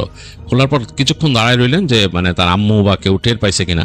তো দেখলেন যে না, কোনো শব্দ পাচ্ছে না। তখন তিনি আস্তেই করে দরজাটা মেললেন, মেলে করিডোরে বেরোলেন। এখন করিডোরের মধ্যে কিন্তু নিস্তব্ধতা, মানে একদম নীরব আর অন্ধকার। তার কাছে একটু ভয় লাগলো যে করিডোরটা এরকম ভাবে তিনি রাতের বেলা একা বেরোন নেই, এর আগে বেরিয়েছে তার আম্মার রুম দিয়ে, এদিক দিয়ে বেরোন নাই। তো যাই হোক, ভয় লাগা সত্ত্বেও তিনি আস্তে আস্তে হাঁটলেন, পা টিপে টিপে একদম আম্মুর দরজা পার হয়ে যখন সামনে আসছেন, তখন কিন্তু তাদের লিভিং রুমের কাছে চলে আসছেন। লিভিং রুমের ওই পাশে জানলার পর্দাগুলো সরা রাখছিল তার আম্মু। তো বাইরের আলো, মানে চাঁদের আলো এসে পড়তেছে ঘরের মধ্যে, একটা আলো আধারির খেলা, কেমন যেন একটু লাগতেছে, গা কাটা দেওয়া একটা অবস্থা। তো যাই হোক, আনিস সাহেব ওইটা চিন্তা না করে হেঁটে গেলেন তাদের লিভিং রুম থেকে মেইন দরজার কাছে। তার ইচ্ছা মেইন দরজাটা খুলে তিনি ছাদের দরজার কাছে গিয়ে শুনবেন কে কথা বলতেছে। মানে ব্যাপারটা অনেকটাই দুঃসাহস, কিন্তু আনিস সাহেবের কিউরিয়াসিটি খুব বেশি যে ছাদের ব্যাপারটাকে কে কথা বলে। তিনি এর আগেও ছাদে মানে দৌড়াদৌড়ির শব্দ পাইছেন, চিৎকারের শব্দ পাইছেন। তো তিনি খুব সন্দর্পণে আস্তে আস্তে করে দরজার ছিটকানিটা খুললেন, তাদের মেইন দরজার। এবং ছিটকানি খোলার পরে তিনি চিন্তা করতেছেন তিনি পাল্লাটা মেলবেন কিনা। তো তিনি পাল্লাটা আস্তে করে মেললেন অল্প। তাদের সিঁড়ি ঘরের মধ্যে অন্ধকার, নিচে বাতি জ্বালাইছে, ওই যে সেই যে মালি ছিল বা দারোয়ান, সে বাতি জ্বালাইছে, সেটার আলো হালকা আসতেছে এখানে। তিনি দরজাটা খুলে কিছুক্ষণ তাকাইছেন। এই সময় তিনি একটা শব্দ পেলেন তাদের ছাদের দরজার কাছে। মনে হলো ক্যাট কাঁচ করে দরজাটা খুললো ছাদের এখান থেকে, এবং ওইখান থেকে দেখলেন কে জানি বেরোইছে ছাদের থেকে। তো তিনি আস্তে করে তাদের ঘরের দরজাটা আরেকটু মানে চাপায় ধরলেন, যাতে কেউ না বুঝতে পারে দরজাটা খোলা। তিনি দেখতেছেন ওই চোখে, মানে আস্তে করে চোখ রেখে আস্তে আস্তে অন্ধকারের মধ্যে দেখতেছেন যে কে জানি হেঁটে হেঁটে আসতেছে সিঁড়ি দিয়ে। তো নিচের যে আলো উঠছে সেটাতে সিঁড়ির মধ্যে একটা বেশ আলো আধারি তৈরি করছে নিচ থেকে, মানে হালকাভাবে দেখা যায়। তাদের বাসার সামনের বাতি কিন্তু বন্ধ। তো তিনি বুঝতেছেন আস্তে আস্তে নামতেছে কে জানি সিঁড়ি দিয়ে। তো তার বুকটা কাঁপতেছে থরথর করে, তার শরীরের মধ্যে একটা শিহরণ বয়ে গেছে, মনে হচ্ছে ঘটনাটা কি। তো তিনি একটু পরে খেয়াল করলেন যে ঠিক তার দরজার সামনে দিয়ে যাচ্ছে, মানে যে নামতেছে। তো তিনি ভয়ে ভয়ে ছিলেন যে তাকে না বুঝে ফেলে তিনি আছেন, এটা কে। তারপর কিছুক্ষণ পর তিনি খেয়াল করে একটু নেমে গেছে, তার দরজা থেকে আরো নেমে গেছে। তখন তিনি বুঝলেন যে যেহেতু নিচ থেকে আলো আসতেছে, আলোর একটু মধ্যে চলে গেছে, সেটা তিনি বুঝলেন ওই যে মালি সে নেমে যাচ্ছে, তার হাতের মধ্যে একটা থালা, এরকম একটা থালার মতো, সেটা সে নিয়ে নেমে যাচ্ছে। তো তিনি ভালো মতো খেয়াল করলেন যে থালা নিয়ে কেমন যাচ্ছে, এবং কেমন একটা মানে পচা টাইপের গন্ধ নাকে এসে লাগলো তার, মানে অনেকটা মাছ টাছ পচে গেলে যেরকম সেরকম একটা গন্ধ এসে লাগলো নাকে। তো দেখলো যে ওই হেঁটে নিচে চলে গেল মালিটা। তো তিনি আর সাহস করতে পারলেন না, তিনি আস্তে করে দরজাটা চাপাই দিয়ে আবার আস্তে আস্তে চলে আসলেন, মানে চিটকানি মেরে আর কি। তিনি চলে আসলেন নিজের রুমে, চুপচাপ ঢুকে আবার ওই জানলার কাছে গেলেন। তো জানলার কাছে যে তিনি কান পেতে শোনার চেষ্টা করতেছেন, তার ছাদের মধ্যে মনে হচ্ছে যে হুটোপুটির শব্দ, অনেকটা মনে হয় যে মানে দৌড়াদৌড়ি লাফালাফি করলে যেরকম শব্দ, সেরকম একটা শব্দ হচ্ছে ছাদের মধ্যে, অন্যরকম। তো তিনি অবাক হইলেন, যেটা ব্যাপারটা কি, কে করতেছে এরকম শব্দ ছাদের মধ্যে হুটোপুটি করে কে। তো এগুলো করতে করতে তিনি যখন নাকি খুব আগ্রহ নিয়ে শুনতেছেন, পেছন থেকে তার আম্মুর কণ্ঠ শুনলেন যে কি ব্যাপার, তুমি ঘুমাও না আনিস, কি হয়েছে তোমার। কেঁপে উঠলেন থরথর করে মায়ের কণ্ঠ শুনে। তো তাকাইলেন, দেখলেন যে তার মা দাঁড়ায় আছে ওখানে, বলতেছে কি ব্যাপার। তো তার আম্মু রুমে মানে বাতি জ্বালায় দিল তার। তো সে বললো, তুমি এখানে কি করতেছো জানলার কাছে। বলে যে আমি জানলা খুলছি, গরম লাগতেছিল। তার আম্মু বলে, জানলা খুলছো কেন, তোমাকে মানা করছি জানলা খুলে ঘুমাইতে না, আসো আসো এদিকে আসো, কি বাথরুমে যাবা। তারপর নিয়ে তাকে জোর করে বাথরুমে নিল, তারপর এসে পানি খাওয়াইলো, খাওয়াই বললো তুমি ঘুমাও আবার।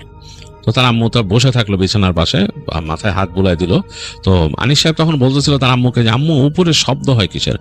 তার আম্মু বলে, কোথায়, আমি তো কোনো শব্দ পাই না, তুমি ঘুমাও তো, তোমার কেন ওই যে ছাদ নিয়ে এত চিন্তা, ছাদে ভালো না, ছাদ যেতে নিষেধ করছে, পুরানো ছাদ, এখানে ছাদ ঠিক মতো ক্লিনও করে না।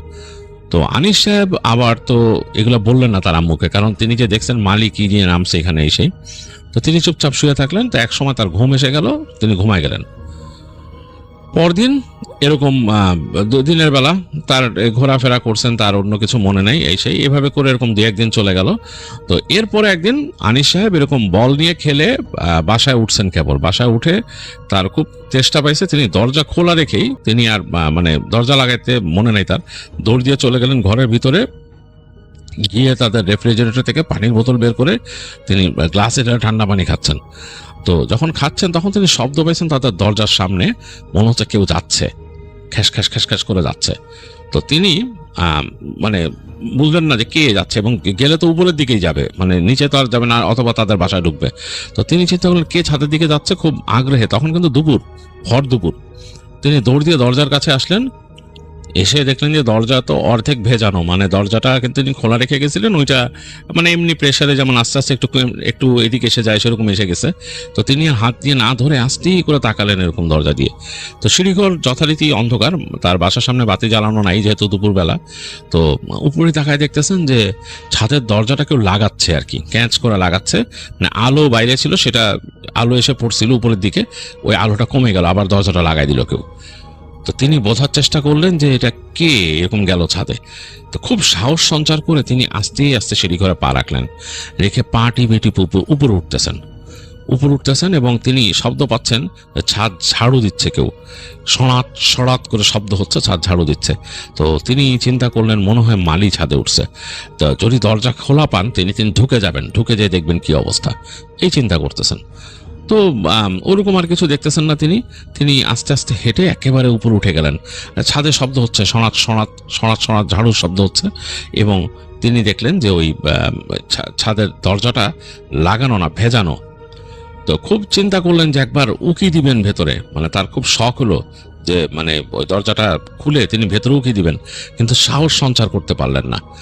এই সময় তিনি দেখলেন যে ঝাড়ুর শব্দ থেমে গেছে, আর ওই যে তাদের যে মালি সে কারোর সাথে কথা বলতেছে, কিছু একটা বলতেছে, এবং সেই কণ্ঠ তার কানে আসতেছে, ওই মালির কণ্ঠ, কিন্তু খুব ক্লিয়ার কিছু না। তো তিনি ভালোভাবে কান পেতে আবার শোনার চেষ্টা করলেন, দেখলেন যে হ্যাঁ, মানে এই ছাদের একেবারে ওইদিকে চলে গেছে ওখান থেকে, এই জন্য কণ্ঠটা এরকম অপরিষ্কার আসতেছে। তো ওখানে বলতেছে, রাত্রে দি মনে এরম করস কেন, রাতটাই না দি মনে, পাগলামি করিস না। তো এরকম বলতে তিনি মানে দূর থেকে শুনতেছেন। চিন্তা করলেন কারে কি বলে, বলে পাগলামি করতে না, এরকম এই সেই। তো তিনি চিন্তা করতেছেন আনিস সাহেব যে তিনি ঢুকে যাবেন কিনা ছাদে। পরে চিন্তা করলেন যে না, ছাদে ঢুকলে তো সমস্যা, এই তো প্রবলেম করবে, আমার দেখতে হবে যে রাত্রেবেলা ওকে এইখানে কারে কি দেয়। এই চিন্তা করে তিনি আস্তে করে সিঁড়ি দিয়ে গুটি গুটি পায়ে নেমে ঘরে ঢুকে গেলেন। ঘরে ঢুকে তিনি মানে চিন্তা করতেছিলেন তার মাকে বলবেন এই কথাগুলো। পরে চিন্তা করলেন যে না, আম্মুকে বললে জিনিসটা আরো ঝামেলা হয়ে যাবে, আমার একটু খেয়াল রাখতে হবে রাত্রেবেলা সেইখানে কি করে ছাদে উঠে মালি। তো সে মোটামুটি তার মতোই অন্যান্য কাজে লেগে গেল, এবং তার মন সবসময় সচেতন থাকলো যে রাত হইলে তিনি ওই জায়গায় খেয়াল রাখবেন যে কেউ উঠে নাকি সিঁড়ি ঘর দিয়ে। তো যাই হোক, তার আর মন বসতেছিল না। এইভাবে করে একসময় সন্ধ্যা হলো, রাত হলো, এবং সন্ধ্যার পর অন্ধকার হয়ে গেছে চারিপাশ, এবং বাসার মধ্যে কেউ নাই। তার আব্বু অফিসে, তার আব্বু ওই দিন বলে গেছে তার আম্মুকে তার আসতে লেট হবে। হ্যাঁ, মানে তার অফিসে কি কি কাজ আছে, মানে অডিট হচ্ছে না, কিছু একটা সমস্যা আছে, তার আব্বু আসতে লেট হবে। এবং তার আম্মুও মোটামুটি তার মাথা ব্যথা, তিনি নাকি শুয়ে আছেন বিছানায়। আর আনিস সাহেব বারবার দৌড়াদৌড়ি করে আসতেছেন ড্রয়িং রুমে, আর দরজার কাছে যাচ্ছেন, আর একটু পরপর তিনি খেয়াল রাখতেছেন দরজার কাছ থেকে কান পেতে পেতে কেউ উঠে নাকি। তো এটা বেশ একটা পেড়ার ব্যাপার হয়ে গেল তার কাছে, এটা জানা। এক পর্যায়ে তিনি দরজার ছিটকেনিটা খুলে ফেললেন, খুলে তিনি দরজাটাকে একদম চাপায় রাখলেন হালকা করে, যে কেউ উঠলে যাতে শব্দ পান। এর মাঝে মাঝে যে দেখতেছেন যে তার আম্মু কি করে, তো দেখতেছে যে তার আম্মু শুয়ে আছে, মাথা ব্যথা, তিনি নাকি ট্যাবলেট খেয়ে শুয়ে আছেন, মানে বাতি একদম কমায় দিয়ে ডিম লাইট জ্বালায় শুয়ে আছেন ঘরে। তো তার দিকেও তাহলে তার আম্মুর আর এখন খুব একটা নজর নাই, তিনি বুঝতে পারলেন।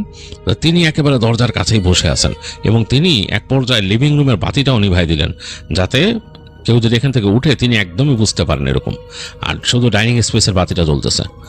তো এরকম কতক্ষণ হয়ে গেছে বলতে পারবেন না, মানে আনিস সাহেব ঝিমানো শুরু করছেন। এই সময় তিনি শব্দ পেলেন যে কেউ একজন উঠতেছে সিঁড়ি দিয়ে। তো চিন্তা করলেন যে কে উঠতেছে, আবার আমার আব্বু নাকি? আমার আব্বু আসলে তো আমার এরকম দরজার পাশে আসলে খবর আছে আমাকে এরকম পেলে, কি অবস্থা। কিন্তু দেখলেন যে না, আব্বু তো এইভাবে উঠে না, আব্বুর পায়ের শব্দ পাওয়া যায় জুতার, খটখট করে উঠে তিনি, এবং এত নীরবে উঠেন না, সারা শব্দ আছে আব্বুর। তো সে বুঝতে পারলো যে অন্য কেউ উঠতেছে, সম্ভবত মালি উঠতেছে। একটু পরে তিনি সব মানে এরকম স্মেল পাইলেন যে পচা কোনো একটা গন্ধ মানে ভক করে আসতেছে উপর দিকে। তো ওই দিন কিন্তু তিনি কিন্তু বাতি নিভায় রাখছেন তাদের সামনে, তাদের বাসার সামনে যে বাতিটা তিনি নিভায় রাখছেন ইচ্ছা করে, তিনি বোঝার জন্য যে এখান দিয়ে মানে কেউ যাতে তাকে খেয়াল না করে সে যদি এখানে থাকে, এই জন্য তিনি বাতি নিভায় রাখছেন। তো তিনি দেখলেন যে কেউ একজন উঠে আসতেছে সিঁড়ি দিয়ে। তিনি বুঝতে পারলেন এখান থেকে আস্তে করে উকি দিয়ে বুঝতে পারলেন দরজার ফাঁক দিয়ে, একদম দরজাটাকে একদম চাপায় ফাঁক দিয়ে দেখতেছেন কেউ একজন উঠে আসতেছে সিঁড়ি দিয়ে, হাতের মধ্যে কিছু একটা। তো তিনি বুঝতে পারলেন যে হাতের মধ্যে কোনো একটা বস্তা হবে, চটের বস্তা বা কিছু, একজন উঠে আসতেছে। তিনি বুঝলেন এটা মালি, এবং ওই আকৃতি দেখে তিনি বুঝলেন মালি। তো তার একেবারে দম বন্ধ হয়ে আসলো যে মালি বুঝে না ফেলে, যেহেতু বাতি নিভানো বাসার সামনে, এই সময় তো বাতি জ্বালানো থাকে, রাতের বেলা তার বাবা নিভায় দেয় বাতিটা। তো চুপ করে আছেন তিনি। তো দেখলেন যে আস্তে আস্তে গন্ধটা প্রকট হইতে হইতে তার পাশ দিয়ে গেল। তো তিনি বুঝলেন যে মালি উঠে গেছে। মালি সন্দেহ করেন এই বাতি নিভানো কেন, হয়তো ভাবছে যে এরা নিভায় রাখছে কিছু। আস্তে করে মালি উপর উঠে গেল। তিনি শব্দ পেলেন একদম সিঁড়িতে উঠতেছে, এবং তার হাতে যে ওই যে একটা বস্তা কসকস করতেছে। আস্তে আস্তে উঠে ছাদের দরজার কাছে শব্দ পেল যে ছাদের দরজাটা খুললো মালি, এবং ওই দরজার চাবি কিন্তু তাদের বাসায় একটা আছে আর মালির কাছে আছে। তো তাদের বাসায় যেটা আছে ফ্রিজের উপর তার আম্মু রাখছে, এটা সে জানে যে ওখানে আছে, মানে কতগুলো চাবির গোছার মধ্যে ওইটা একটা চাবি আছে। তো মালি খুলছে দরজা, তিনি বলছেন যে মালি দরজা খুললো এবং দরজাটা খুলে ফেললো। বেশ শব্দ হইলো, বেশ শব্দ করে দরজাটা ক্যাঁচ করে, অন্ধকারে নিস্তব্ধতার মাঝে বেশ শব্দ হয়েছে, মালির পাশে উঠে গেছে। তো আনিস সাহেব তখন আসলে কি মনে করছেন তিনি বলতে পারবেন না। তার আসলে হঠাৎ করে সাহস অনেক বেড়ে গেছে, তিনি দেখবেন কি ঘটতেছে। তিনি আস্তে করে নিজেদের দরজাটাকে ফাঁক করে বের হয়ে গেলেন এবং সিঁড়িতে ওঠা শুরু করলেন। সিঁড়িতে আলো নাই, মানে সিঁড়িতে নিচের যে আলো উঠতেছে মানে 2 তলা ক্রস করে আর সেই আলো উঠে না, অন্ধকার। তার বেশ ভয় লাগা শুরু করছে। একবার ভাবছিলেন তিনি ফিরে যাবেন, যে ঘটনাটা কি, এবং এই মালিকেও তিনি ভয় পেতেন। তারপরও তিনি অনেক আগ্রহে আস্তে আস্তে উঠে গেছেন। উঠে গিয়ে তিনি ছাদের দরজাটা দেখলেন যে ফাঁকা করা, মালি আর ভেড়ায় নাই এটা, মানে ছাদের উপর থেকে কিছুটা জায়গায় আকাশের আলো আসতেছে, চাঁদের আলো। তো তিনি ওই ফাঁক গলে কোনো মতে বেরোলেন যাতে শব্দ না হয়। তিনি ছাদে উঠে গেলেন। ছাদে উঠে এই প্রথম তিনি ছাদ দেখতেছেন। দেখলেন বেশ পুরনো একটা ছাদ এই বাড়ির, মানে এই বাড়িটা অনেক পুরনো, কিন্তু অনেক পুরনো, এবং জায়গায় জায়গায় শ্যাওলা পড়ে গেছে, শৈবাল জন্মাইছে, মানে একদম মকমলের মতো শৈবাল হয়ে গেছে। তিনি চিন্তা করেন এগুলো কি ঝাড়ু দেয় মালি এখানে, এবং চাঁদের আলো পড়ে ঝকঝক করতেছে ছাদটা, কয়েকটা জায়গায় শ্যাওলা, ওই জায়গাগুলো কালো কালো হয়ে লাগতেছে কেমন। এবং এই ছাদের এই সামনের অংশটা যেখানে তিনি ঢুকছেন সেই জায়গাটা একেবারে নীরব। পাশের গাছগুলোর উঁচু অংশগুলো দেখা যাচ্ছে, পাতাগুলো তিত্তির করে কাঁপতেছে এদিকে। তো তিনি চিন্তা করলেন যে মালি কোথায় গেল, এই পাশে তো নাই। তো তিনি তাড়াতাড়ি দৌড়ায় ওই পাশের ওয়ালের কাছে গেলেন যাতে তাকে এই ফাঁকা অংশে কেউ না দেখে। ওই ওয়াল ধরে পাশ দিয়ে ক্রল করে যেয়ে তিনি উকি দিলেন এইভাবে।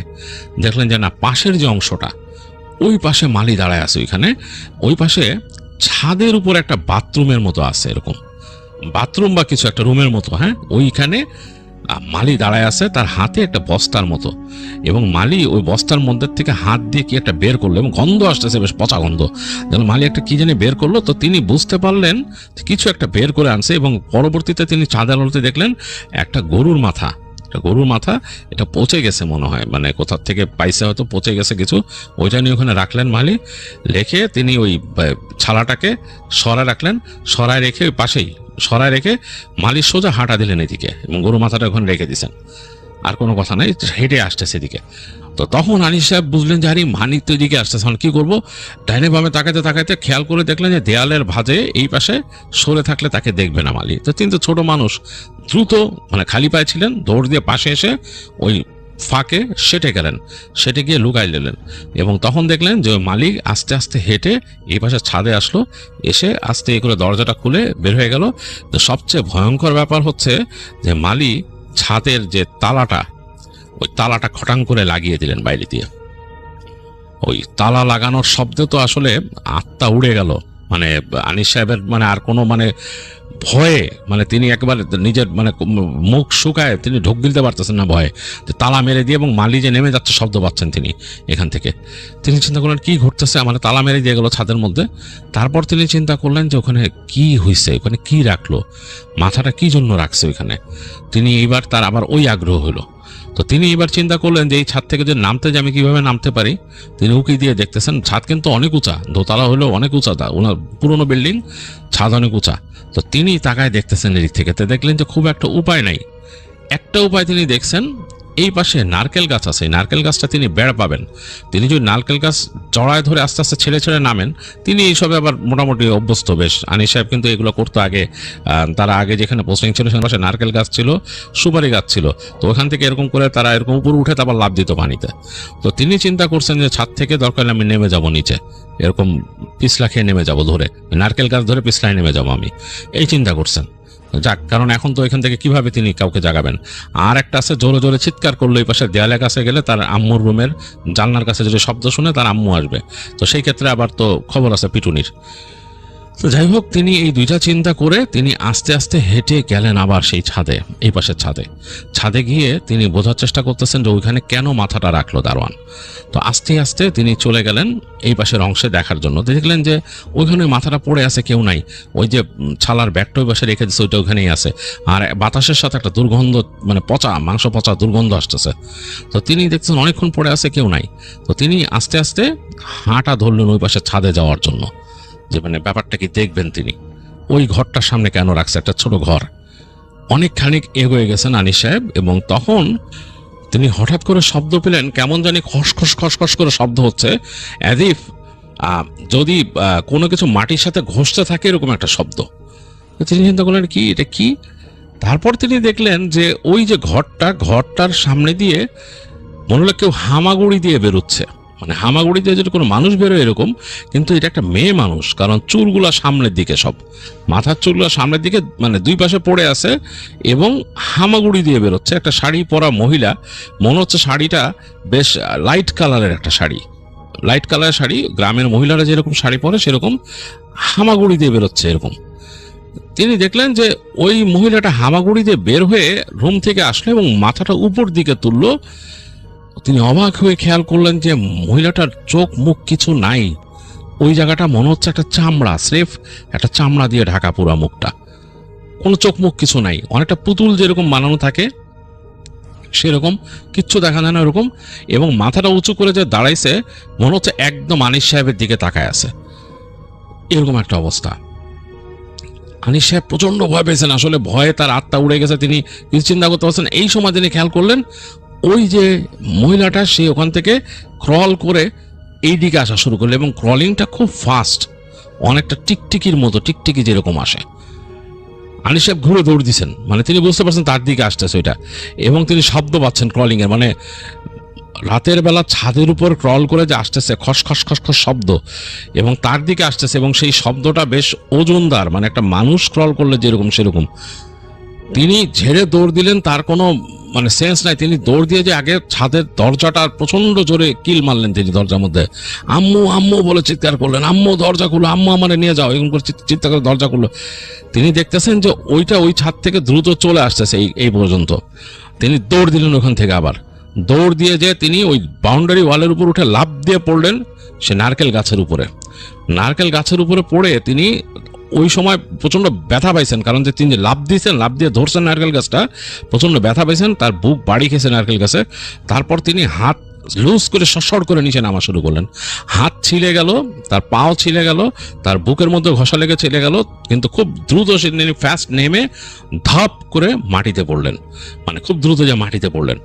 মাটিতে প্রচন্ড ব্যথা পেয়েছেন, মনে হয়েছে যে তার ভেতর থেকে তার মানে ভেতরে হার্ট সবকিছু উঠে আসছে উপর দিকে, দম নিতে পারেন না কয়েক সেকেন্ড। তারপর তিনি উঠলেন, উঠে তিনি দৌড় দিলেন তাদের বাসার মূল দরজার দিকে, ওখান দিয়ে পেছনে। খুব আশ্চর্যজনকভাবে তার কাছে মনে হলো কিছু একটা ক্রল করে তার পেছন পেছন আসতেছে। তিনি পেছনে তাকার সাহস পান না, কিন্তু তিনি শব্দ পাইছেন, মনে হচ্ছে তার পেছনে পেছনে কেউ আসতেছে। তিনি দৌড়াইতে দৌড়াইতে মানে মূল দরজাতে তো ঢুকছেন, ঢুকে সিঁড়ি যে দৌড়াচ্ছেন উপরে, দোতলা বন্ধ উঠে তাদের দরজার উপর তিনি লাফায় পড়বেন। এই সময় দেখলেন তার আম্মু দরজা খুলছে, মানে তার আম্মু দরজা তো আসলে খুলেই গেছিলেন তিনি, তার আম্মু দরজা মেলে ধরছে, ধরে তার মা অবাক, তুমি কোত্থেকে আসলে, কি ব্যাপার, চিৎকার করতেছিলে কেন, কি কোত্থেকে, এরকম করে তার আম্মু কথা বলতে পারছে না। এই সময় তিনি মনে হলো একটা বাতাসের ঝোঁকা তাদের ঘরের মধ্যে ঢুকলে, এক ঝাঁক বাতাস, মানে হঠাৎ করে দমকা বাতাস ঢুকে যেরকম সেরকম পর্দাগুলো এরকম উড়ে গেল, এবং মনে হলো যে বাতাসটা তার আম্মুর গায়ে লাগলো, এবং তার আম্মু চুপ হয়ে গেল, এক সেকেন্ড কোনো কথা নাই, চুপ হয়ে গেল। এবং তিনি আনিস সাহেব ঘরের মধ্যে ঢুকেই দেখতেছেন তাদের ড্রয়িং রুমের বাতিটা কিন্তু তিনি নিভাই দিয়ে গেছিলেন, ডাইনিং স্পেসের কাছে চলে গেছেন ভয়ে, তিনি তার আম্মু দাঁড়ায় ছিল। তিনি এক সেকেন্ডে দেখলেন তার আম্মু একদম নীরব হয়ে দাঁড়ায় থাকলো কিছুক্ষণ, তারপর ধপাস করে পড়ে গেল মাটিতে। মানে আনিস সাহেবের বুকের মধ্যে খা খা করে উঠছে ভয়ে, এবং তখন তার কেমন যেন একটা সাহসও ভর করছে। তিনি দৌড় দিয়ে সামনে চলে আসছেন মায়ের, এবং মায়ের হাত ধরে বলছে আম্মু আম্মু বলে ডাকছে, তোমার কি হয়েছে আম্মু বলে কাঁদতেছেন তিনি, মানে আম্মু কি হয়েছে তোমার বলে চিৎকার করে কাঁদতেছেন, এবং তিনি তাকাইতেছেন তার মা নীরব একদম। তো তিনি আসলে বুঝতে পারছেন না কি অবস্থা, তিনি মায়ের বুকে মাথা রেখে বোঝার চেষ্টা করছেন মায়ের হার্টবিট আছে কিনা, এরকম করতেছেন, এবং চিৎকার করে করে কান্না শুরু করলেন। আনিস সাহেবের আসলে তখন আর কোনো সেন্স নেই, চিৎকার করতেছেন। একটু পরেই তিনি শব্দ পেলেন যে তার বাসার নিচে, মানে তার বাবার গাড়ির শব্দ, জিপ গাড়ির শব্দ, তার বাবা আসতেছে, এবং তার যে এখান থেকে চিৎকার করে কাঁদতেছেন এই শব্দে তার বাবা তাড়াতাড়ি দৌড় দিছে ওখান থেকে সিঁড়িতে, বুঝতে পারছেন, দৌড় দিয়ে আসলে শুধু তার বাবা বলছে কি হয়েছে কি হয়েছে। তো আনিস সাহেব কিছু বলতে পারতেছেন, আম্মু আম্মু বলতেছেন আর কি শুধু চিৎকার করে। তো তার বাবা সহ এসে তার আম্মুকে নিয়ে ওখানকার বাতি জ্বালাইলো তার বাবা, আগে দেখলো যে তার আম্মু এরকম অচেতন পুরা, উঁচা করে নিয়ে গেল রুমে নিয়ে তাকে পানির ছিটা দিচ্ছে, দিচ্ছে কোনোই না। তার আব্বু তার আম্মুর পালস দেখতেছে যে হ্যাঁ পালস আছেই আছে। তো তার আব্বু বললো যে সাথে সাথে ওইখানে তার কাছে নাম্বার ছিল, ওইখানে ওই নাম্বার বের করে কল দিলেন তার আব্বু। তাদের এখানকার একজন ডাক্তার থাকতেন এখানে কোয়ার্টারে, সেই কোয়ার্টারে কল দিয়ে সে ডাক্তারকে বললেন যে আপনি একটু তাড়াতাড়ি আমার বাসায় আসেন, আমার বাসায় আমার ওয়াইফ হঠাৎ করে বেহুশ হয়ে গেছে, তাড়াতাড়ি আসেন। তো আসেন, একটু তাড়াতাড়ি আসেন বলতেছে, কারণ ওইখানকার একজন ডাক্তার আছে এখানকার সব মানুষের চেক আপের জন্য, ওখানেই থাকেন কোয়ার্টারে। তো যাই হোক, তো বলতেছেন কি হয়েছে তোমার আম্মুর, কিভাবে এরকম হলো। তো আনিস সাহেব তার বলতে পারছেন তার বাবা হঠাৎ করে তাকে দেখছে যে তোমার হাতে পায়ে এরকম ময়লা কেন, কি হয়েছে তোমার। তো সে বলতেছে, চুপ করে আছে, কোনো উত্তর দিচ্ছে না। আনিস সাহেব চুপ করে আছে। তার বাবা বলে তোমার এরকম বুকের জামা ছেঁড়া কেন, তোমার বুকও তো ছিলে গেছে মনে হয়, রক্ত, কি ব্যাপার, কি হয়েছিল তো ঘরের মধ্যে কি হয়েছে। তার বাবা বারবার জিজ্ঞেস করছে, মানে রাগ করে জিজ্ঞেস করছে কি হয়েছে, ঘরের মধ্যে কি হয়েছে? তখন আনিস সাহেব বলে যে আমি গাছ বেয়ে নামছি। বলে গাছ বেয়ে নামছো কেন? তখন তিনি বলে যে আমি ছাদে গেছিলাম, ছাদ তালা মেরে দিছে মালি। তখন বলে কেন তুমি ছাদে গেছো? ছাদে আচ্ছা আমি তার পরে দেখতেছি সবকিছু। তো তিনি তাড়াতাড়ি তার ওয়াইফকে ভালো মন্দ মানে তিনি দিশেহারা হয়ে গেছেন আনিস সাহেবের আব্বু। তো তিনি অনেকক্ষণ তার ওয়াইফের হাতে পায়ে তেল মালিশ করলেন, করলেন। একটু পরে আনিস সাহেবের আম্মু হাসা শুরু করলেন, ঘুমের মধ্যে তিনি হাসতেছেন। এবং আনিস সাহেবের আব্বু যখন দেখতে গেছেন তার মাথাটা চেপে ধরছে, তিনি একদম চেপে ধরছে, মনে হয় যে মাথাটা করে ফেলবে। এবং প্রচন্ড শক্তি আনিস সাহেবের আম্মুর গায়ে, মনে হচ্ছে যে এত শক্তি মানে তার আব্বু ছাড়াতে পারতেছে না, তার চুল টেনে ধরছে, মাথা টেনে ধরছে, তার আব্বুর মাথাটা একদম বিছানার সাথে চেপে ধরছে। অনেক কষ্টে তার আব্বু মানে হাতটাত মোচটা ছাড়ায় দেখতেছে, পাগলামি করো কেন বলে তিনি এরকম চিত্রিয়েছে তোমার। দেখতেছে তার আম্মু একেবারে পাগলের মতো মাথার চুল এলোমেলো করে হুঙ্কার দেওয়া শুরু করলো অন্যরকম ভাবে। আনিস সাহেব তো ভয় সেদায় গেল, আর যে বলতেছে যে বিচ্ছুটা কই, বিচ্ছুটা কই, বদমাইশের বাচ্চাটা কই, এটা ছিঁড়া ফেলামু। তার মা বলতেছে এই কণ্ঠে। আনিস সাহেবের বাবা তো মানে ভয়ে একদম মানে তিনি ভয়ে পাংশু হয়ে গেছেন, তার স্ত্রীকে তিনি ধরে রাখতে পারতেছেন না, প্রচন্ড শক্তি শরীরে, চিৎকার করতেছে, এরকম ভাবে চিৎকার করছে এবং বলছে যে ওই বিচ্ছুটা কই, ওই পোলাটা কই, ছিঁড়া ফেলামো, শয়তানটা কই, এগুলো বলতেছে। এই সময় ওই গেট কিন্তু খোলা রেখে আসছে তার বাবা। এই সময় দেখলো যে বাসার ওখান থেকে ডাক্তার সাহেব উঠে বলছে কেউ আছে, কি ব্যাপার, কে চিৎকার করে? তো তিনি বলতেছেন এখান থেকে আনিস সাহেবের বাবা যে ডাক্তার সাহেব আসেন, ভিতরে আসেন, ভিতরে আসেন। তো ডাক্তার ভদ্রলোকও মনে ভয় পাইছে এই কণ্ঠ শুনে, কিন্তু মনে হলো আনিস সাহেব দেখছে যে বেশ ভয়ে ভয়ে ডাক্তার সাহেব ঢুকলো। তো তখন দেখতেছে যে তার মা হুঙ্কার দিচ্ছে, চিৎকার করতেছে, কণ্ঠ মানে একদম মনে হচ্ছে ভারী হয়ে গেছে, ভেতর থেকে শব্দ করতেছে ঘর ঘর ঘর ঘর। তো ডাক্তার সাহেবও ধরলেন, ধরে তার আম্মুকে এরকম শোয়ায়। তো ডাক্তার সাহেব বলছে কি হয়েছে ওনার? তো বলতেছে যে আনিস সাহেবের বাবা বলতেছে আমি তো জানি না কি হয়েছে, বাট সে এরকম করতেছে, আমি বাসায় এসে দেখছি। তো ডাক্তার সাহেব তখন তাড়াতাড়ি বললেন যে এখন কিছু করার নাই, ওনাকে জাস্ট আপনি আটকান, বেঁধে রাখেন, আপনি ধরে রাখেন, দেখিয়ে কি করা যায়। তো ডাক্তার সাহেব তার যে ব্রিফকেস ছিল, তার যে সুটকেস, সেটা থেকে খুলে রিল্যাক্সিং ওষুধ বের করলো আর কি, ইনজেকশন, যেটা যে রিল্যাক্স করা যায় মানুষকে, মানে কাম ডাউন, ঘুমানোর যেই করা যায়, সেটা খুঁজে পাইছেন তিনি। বের করে তিনি সেটা মিক্স করে ওইখানে তাড়াতাড়ি আনিস সাহেবের আম্মুকে পুশ করে তিনি মানে অনেকটাই রিল্যাক্স করার ব্যবস্থা করলেন। তারপর বলতেছেন যে ওনাকে এরকম হলে হাসপাতালে নিয়ে যেতে হবে, মানে এটা তো কেমন অবস্থা। তবে ওনাকে বলতে আনিস সাহেবের বাবাকে বলতেছে তবে আমার মনে হচ্ছে ব্যাপারটা অন্য, কারণ তার আম্মু তখনও গড়গড় করতেছে, মানে পারলে ছুটে যায় এরকম। আনিস সাহেবের বাবা হাত চেপে ধরে রাখছে, এরকম অবস্থা। বলে আপনি তো জানেন না, আনিস সাহেবের বাবাকে বলতেছে এই বাসাটা কিন্তু একটু সুবিধার না এখানে, মানে এখন আমি ডাক্তার মানুষ, আমি কি বলবো, আমার এই কথাটা বলা মানে মানুষের কাছে মানে এটা হাসির ব্যাপার হতে পারে। এই বাসায় কিন্তু মানুষজন মানে পজেস হয়, অনেক সমস্যা আছে, এই বাসার মধ্যে খারাপ কিছু আছে। কেন আপনাদেরকে বলে নাই, এই মালি বলে নাই এখানে? তো আনিস সাহেবের বাবা বলতেছে না, আমাকে কেউ কিছু বলে নাই। তো তিনি গম্ভীর হয়ে গেছে আনিস সাহেবের বাবা, বলতেছে যে আমার মনে হয় যে আপনি মৌলভী সাহেবকে একটু খবর দেন। তো ওইখানে তাদের কিন্তু ইমাম সাহেব ছিলেন ওই পুরো ইসের জন্য। তো ইমাম সাহেবকে যোগাযোগ করলো, ডাক্তার সাহেব ইনওয়াইল দেখে রাখতেছে।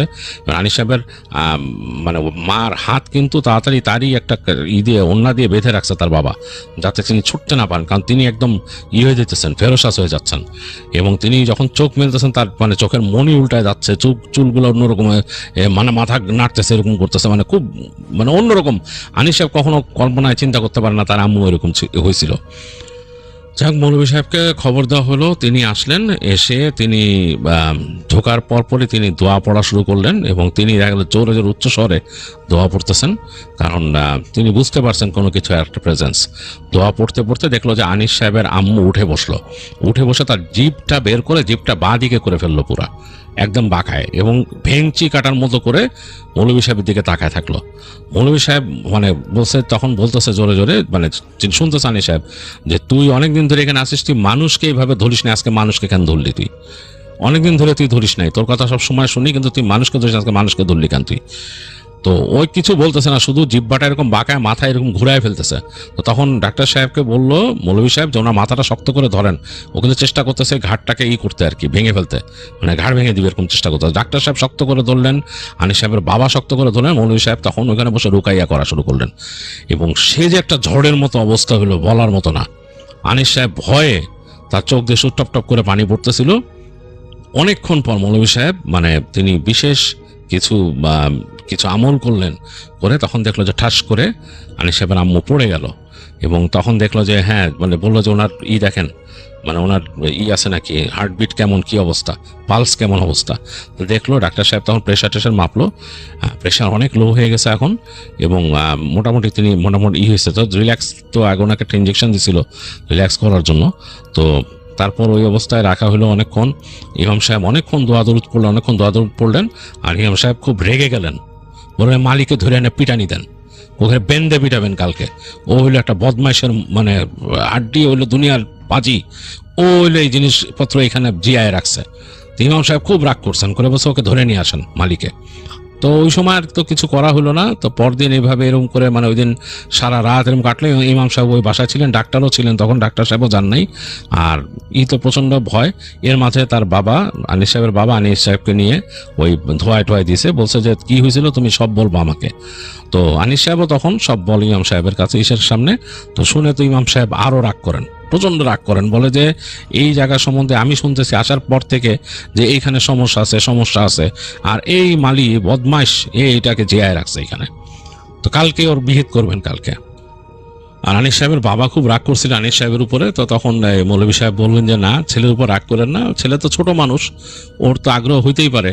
ও যে এরকম ভাবে সাহস করে লাভ দিয়ে ওখান থেকে নামছে, এটাই তো একটা অবাক করা কাণ্ড। হ্যাঁ, ছেলের অনেক সাহস আছে। আর হয়তো ও যদি ওখান ওইরকম ওর উপরে পড়তো তাহলে ওরই সমস্যা হইতো। তো যাই হোক, মালিকে এটা নিয়ে ধরা লাগবে, কালকে এটার অবশ্যই বিচার করতে হবে, এই বললেন তিনি। তো এরকম করে একসময় ফজরে আজান দিল, এবং মানে দেখা গেছে যে চারিদিক অন্যরকম হয়ে গেল, এবং আনিস সাহেবের মাও বেশ শান্ত হয়ে গেলেন ফজরের আজানের পরে। আর তারপর ওই বাসায় তখন মানে চুপচাপ ইমাম সাহেব বললেন যে আমাকে নামাজ পড়ে যেতে হবে, আপনারা থাকেন, চিন্তা করেন না, ইনশাল্লাহ কোনো সমস্যা নেই, দোয়া দুরুদ পড়বেন, এই বলে গেল। তো আমি আবার আসতেছি সকালবেলা। তো তিনি চলে গেলেন, ডাক্তার সাহেবও চলে গেলেন। তো বাসার মধ্যে শুধু আনিস সাহেবের বাবা, মা আর আনিস সাহেব। তো আনিস সাহেবের বাবা বসে থাকলেন তার স্ত্রীর পাশে, আনিস সাহেবও বসে থাকলো মায়ের কাছে। তো এরকম করে একসময় সকাল হলো। তো তার আম্মু তখনও ঘুমাচ্ছে, আনিস সাহেবের আম্মু তখনও ঘুমাচ্ছে, ঘুম ভাঙে নাই।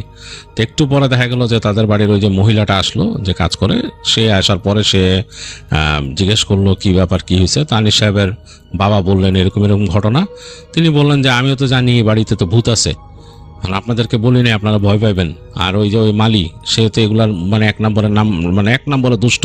ওর বাসা চেক করেন, ওর বাসা সার্চ করেন, অনেক কিছু পাইবেন। তো যাই হোক, তারপর আস্তে ধীরে আবার অনেকক্ষণ পরে ইমাম সাহেব আসলেন, আরও লোকজন আসলেন, 2-1 সাথে করে নিয়ে আসলেন। তো এরপর মালিকে খোঁজ নেওয়া হলো, মালি নাই, মালি চলে গেছে ওই বাসা থেকে, তাকে আর খুঁজে পাওয়া গেল না। সে মনে হয় রাতের এই ইনসিডেন্ট কিছু বুঝতে পারছে বা কিছু একটা, সে আর নাই। তো পরবর্তীতে ইমাম সাহেব তাদের বাসাটা বন্ধ করলেন, বন্ধ করে দিলেন বাসাটা। আর তিনি দুপুরের পরে তার আরও স্টুডেন্ট নিয়ে আসলেন, এসে ওই ছাদের উপরে যেয়ে তিনি বন্ধ করলেন। এবং ওই যে ওইখানে যে পাওয়া গেল সেই মাথা একটা পচা, মানে অর্ধ পচার গরুর মাথা একটা পাওয়া গেল, যাক ওইটা সরায় ফেললেন, তারাই করলেন। ওই ঘরটাকে তিনি সিল করে দিলেন ইমাম সাহেব, ওই লোকজন দিয়ে বললো যে কাঠের তক্তা মেরে মেরে সিল করে দাও, এবং তিনি ওখান থেকে বন্ধ করে দিলেন। পেরেক গেড়ে কি দোয়া পরে ওখানে বন্ধ করে দিলেন। বন্ধ করে দিয়ে বললো যে ছাদে না ওঠাই বেটার হবে, এই ছাদটা এরকম। তো আনিস সাহেবের বাবা ওখানে বেশি দিন থাকতে চাইলেন না, তিনি ওখান থেকে বললেন যে এই কোয়ার্টারে আমি থাকবো না। তিনি এবং আনিস সাহেবের আম্মার হুশ ফিরছিল, পরে তিনি মানে অবাক হয়েছেন শুনে যে কি হয়েছে। তার নাকি মনে পড়ে যে তিনি তার ছেলের চিৎকার শুনছেন, কোত্থেকে তার ছেলে চিৎকার করতেছে মনে হচ্ছে উপর থেকে, এবং তারপর তিনি শব্দ পেয়েছেন নিচে ধপ করে। তো তিনি ভয়ে দরজার কাছে দৌড়ায় গেছিলেন, এই সময় দেখছেন তার ছেলে দৌড়ায় ঢুকতেছে। তারপর আর তার কিছু মনে নাই। তো যাই হোক, আনিস সাহেবরা পরবর্তীতে ওই কোয়ার্টারে আর থাকেন নাই, তার আব্বা ওখান থেকে মুভ করে যান, এবং মূল যে স্টাফ কোয়ার্টার যেখানে আছে সেখানে একটা বড়, মানে যে অপেক্ষাকৃত বড় যেটা ছিল, ওখানে সবগুলোই ছোট ছোট কোয়ার্টার ছিল, এবং অপেক্ষাকৃত বড় যে কোয়ার্টার সেটা নিয়ে নেন তারা, কারণ তারা মাত্র 3 জন মানুষ, এত মানুষ লাগেও না। তার আনিস সাহেবের মামা আসেন মাঝে মাঝে। তো যাই হোক, ওই বাসায় থাকেন তারা, ওই কোয়ার্টার ওই বিল্ডিংটা তার থাকেন নাই। বিল্ডিংটা নাকি তারা চলে আসার পরে যতদিন আনিস সাহেবের বাবা ওইখানে কর্মরত ছিলেন, পুরো সময়টা নাকি ওইটা ওইরকম অ্যাবান্ডনই ছিল, মানে কেউ থাকতো না, পুরো ফাঁকা। এবং আনিস সাহেব তার মামাকে নিয়ে বেরোতে গেলে ওখানে খুব মানে ভয় পেতেন, দোয়া পড়তে পড়তে যেতেন, তার মাও বলতেন যে ওদিকে তাকায়ও না, তাই বলে বের হয়ে যেতেন। এই তো তার আস্তে ধীরে তিনি বড় হয়েছিলেন, যখন আরও কয়েক বছর তো ওখানে ছিলেন, তো বড় হওয়ার পর অনেক ওদিক দিয়ে যেতে ভয় পেতেন আনিস সাহেব। এরপর তো তারা ওখান থেকে মুভ করে চলে যান। এই হচ্ছে ঘটনা।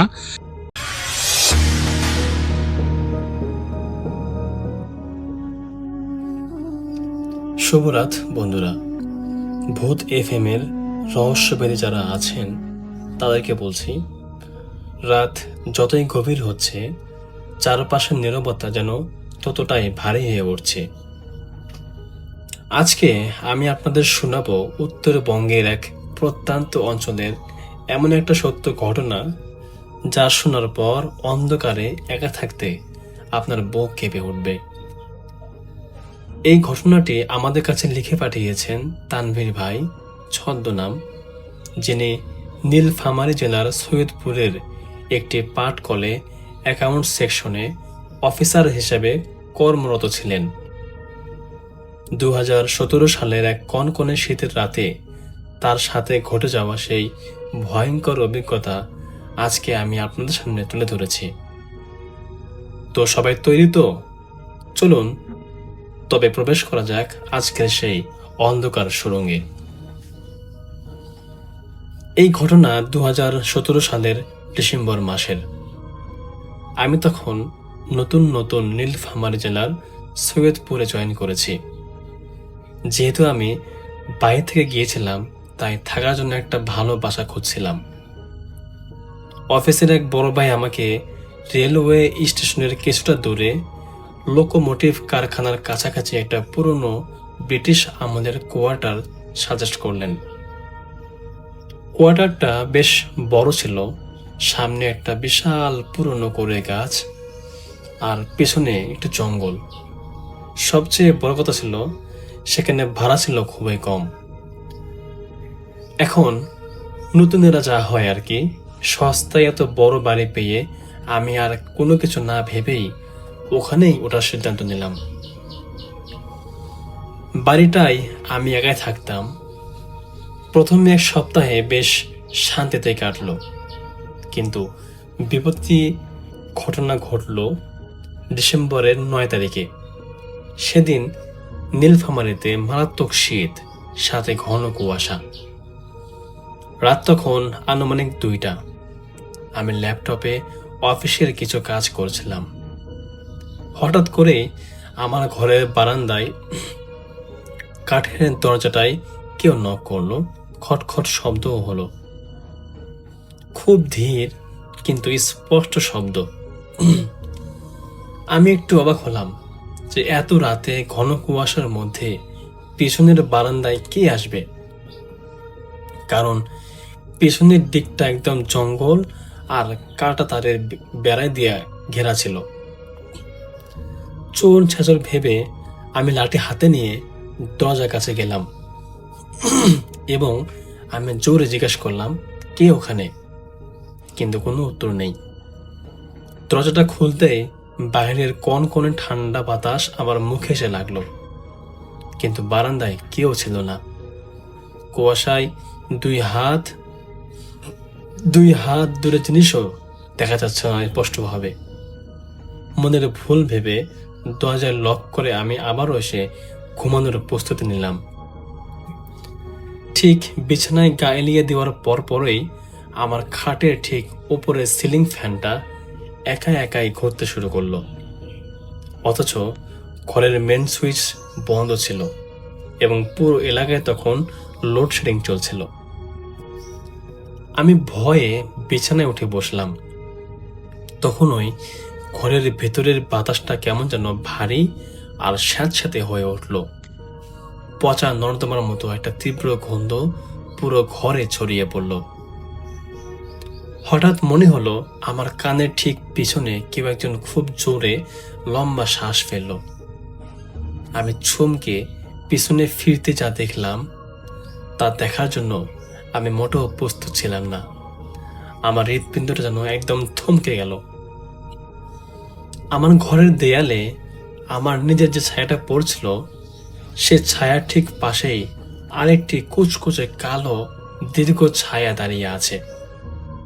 কিন্তু ঘরে আমি আর দ্বিতীয় কোনো মানুষ ছিল না। সেই ছায়াটার হাত দুটো অস্বাভাবিক লম্বা ছিল এবং সে দেয়ালেই হাত বাড়িয়ে আমার ছায়ার গলাটা চেপে ধরার ভঙ্গি করল। ঠিক তখনই আমি অনুভব করলাম বাস্তবেও আমার নিজের দম বন্ধ হয়ে আসছে, যেন কেউ অদৃশ্য হাতে আমার গলা টিপে ধরেছে। আমি কোনো মতে ছটফট করে খাট থেকে নিচে পড়ে গেলাম এবং মেইন দরজা থেকে দৌড়ে ঘর থেকে বের হয়ে এলাম। সে রাতে আমার আর ওই ঘরে ঢোকার সাহস হয়নি। কোয়ার্টের সামনে বারান্দায় লাইটের নিচে বসে কাঁপতে কাঁপতে সকাল করলাম। পরদিন সকালে আমি বাজারের এক চায়ের দোকানে বসে চা খাচ্ছিলাম। আমার ফ্যাকাশা চেহারা দেখে দোকানের মালিক বৃদ্ধ করিম মিয়া জিজ্ঞাসা করলেন, বাবা, কি হয়েছে আপনার? আপনার কি শরীর খারাপ? আমি ওনাকে আর লুকাতে পারলাম না। গতকাল রাতের পুরো ঘটনা আমি তাকে খুলে বললাম। করিম মিয়া আমার কথা শুনে কপালে হাত দিয়ে একটা দীর্ঘশ্বাস ফেললেন। তারপর আশেপাশে তাকিয়ে নিজে গলায় বললেন, বাবা, ভুল জায়গায় আস্তানা গেড়েছেন। ওই কোয়ার্টারটা আজ থেকে প্রায় 15 বছর ধরে পরিত্যক্ত। ওইখানে কেউ থাকে না। আমিও কৌতূহল নিয়ে জিজ্ঞেস করলাম, চাচা, ওখানে এমন কি হয়েছিল যার কারণে কেউ থাকে না ওখানে? করিম মিয়া আমাকে জানালেন, 2002 সালের দিকে ওই কোয়ার্টারে এক রেলওয়ে কর্মকর্তা তার স্ত্রী ও ছোট মেয়েকে নিয়ে থাকতেন। একদিন রাতে একদল ডাকাত ওই বাড়িতে ঢোকে। টাকা পয়সা লুটের পর ডাকাতরা ওই কর্মকর্তার সামনে তার স্ত্রীকে নির্মমভাবে হত্যা করে এবং মেয়েটিকে পিছনের বারান্দার কড়ের কাছে ফাঁসি দিয়ে ঝুলিয়ে দেয়। শেষে ওই কর্মকর্তাকেও ঘরের দেয়ালের সাথে জীবন্ত পেরেক ঠুকে আটকে রেখে যায়। 3 দিন পর পুলিশ এসে তাদের পচা লাশ উদ্ধার করে। এরপর থেকে যারাই ওই বাড়ি ভাড়া নিয়েছে কেউ 3 দিনের বেশি টিকতে পারেনি। অনেকেই রাতে দেয়ালে পেরেক ঠোকার শব্দ আর পেছনের বারান্দায় কান্নার আওয়াজ শুনে পাগল হয়ে গেছে। করিম চাচার কথা শুনে আমার হাত থেকে চায়ের কাপটা পরে ভেঙে গেল, কারণ আমি বুঝতে পারলাম আগের রাতে দেয়ালে যে ছায়া আমি দেখেছি তা ওই মৃত্যু কর্মকর্তারই অতীর্থ আত্মা ছিল। আমি ঠিক করলাম আজ বিকেলের মধ্যেই অফিস ছুটির পর মালপত্র সব নিয়ে কোনো একটা হোটেলে উঠে যাব। কিন্তু সেদিন অফিসে কাজের চাপ এত ছিল যে সব শেষ করে যখন আমি কোয়ার্টারে ফিরলাম তখন রাত 8টা বেজে গেছে এবং চারপাশটা ঘন কুয়াশায় ঢেকে গেছে। আমি ঘরে ঢুকেই তাড়াহুড়ো করে আমার ব্যাগ গোছাতে লাগলাম। ঠিক তখনই পেছনের বারান্দা থেকে একটা বাচ্চার খিলখিল করে হাসার শব্দ এলো এবং সে বলতেছে, কাকু কাকু, আমার সাথে খেলবে? ভয়ে আমার পুরো শরীরটা অবশ হয়ে গেল। আমি ব্যাগটা ফেলেই মেন দরজা থেকে দৌড়তে দিতে লাগলাম, কিন্তু অলৌকিকভাবে মেইন দরজাটা নিজে নিজেই সশব্দে বন্ধ হয়ে গেল। আমি হাতল ধরে টানাটানি করতে লাগলাম, কিন্তু দরজা যেন দেয়াল জমে গেছে, একটুও নড়ল না। হঠাৎ ঘরের সমস্ত লাইট নিজে নিজেই অফ হয়ে গেল। শুধু জানালার বাইরে থেকে চাঁদের আবছা আলো ঘরে আসছিল। সেই আলো ছায়ার খেলায় আমি দেখলাম ঘরের দেয়ালগুলো থেকে টপ টপ করে তাজা রক্ত চুয়ে পড়ছে, আর পুরো ঘরে একটা হাতুড়ি দিয়ে দেয়ালে পেরেক ঠোকার বিভৎস শব্দ শুরু হলো, ঠাস ঠাস করে। আমি ভয়ে কান বন্ধ করে মেঝের ওপর বসে পড়লাম। ঠিক তখনই আমার পিঠে কেউ একটা বরফ শীতল হাত রাখলো। আমি ঘাড় ফিরিয়ে তাকালাম। আমার ঠিক পিছনে দাঁড়িয়ে আছে একটা ছোট্ট মেয়ে। তার সারা শরীর নীল হয়ে গেছে, গলায় ফাঁসির দড়ির গভীর দাগ, আর চোখ দুটো দিয়ে রক্তের অস্ত্রে গড়িয়ে পড়ছে। সে আমার দিকে তাকিয়ে তার বিকৃত মুখটা হা করে বলল, আমাদের ছেড়ে কোথায় যাচ্ছ? একই সাথে ঘরের দেয়াল থেকে সেই পেরেক ঠোকার শব্দটা তীব্র থেকে তীব্রতর হতে লাগলো। আমার মনে হলো আমার কান ফেটে রক্ত চলে আসবে। তীব্র ভয়ে আর আতঙ্কে আমার মাথা ঘুরে গেল, আর আমি মেঝের ওপর আছাড় খেয়ে অজ্ঞান হয়ে গেলাম। পরদিন দুপুরে অফিসের কলিগরা আমাকে খুঁজতে কোয়ার্টারে আসে। দরজা ভেঙে তারা আমাকে ঘরের মেঝেতে অচেতন অবস্থায় উদ্ধার করে। যখন আমার জ্ঞান ফিরে, আমি নিজেকে সৈয়দপুর সদর হাসপাতালে আবিষ্কার করি। ডাক্তাররা জানান অতিরিক্ত আতঙ্কে আমার মাইন্ড স্ট্রোক হয়েছিল। আর সবচেয়ে ভয়ঙ্কর হলো আমার গলার চারপাশে 4টে আঙ্গুলের কাল সেটা দাগ পড়ে গিয়েছিল, যেন কেউ সত্যি সত্যি আমার গলা টিপে ধরেছিল। আমি সুস্থ হয়ে চাকরি থেকে ইস্তফা দিয়ে সোজা নিজের শহর রাজশাহীতে ফিরে আসি। আজ প্রায় 5 বছর পার হয়ে গেছে, কিন্তু এখনো মাঝরাতে যদি কোনো দরজায় খটখট শব্দ হয়, আমি আতঙ্কে চিৎকার করে উঠি। সৈয়দপুরের সেই অভিশপ্ত রেলওয়ে কোয়ার্টার ছাড়া সে ছায়া আর রক্তাক্ত বাচ্চার মুখে আমি মরে গেলেও ভুলতে পারবো না।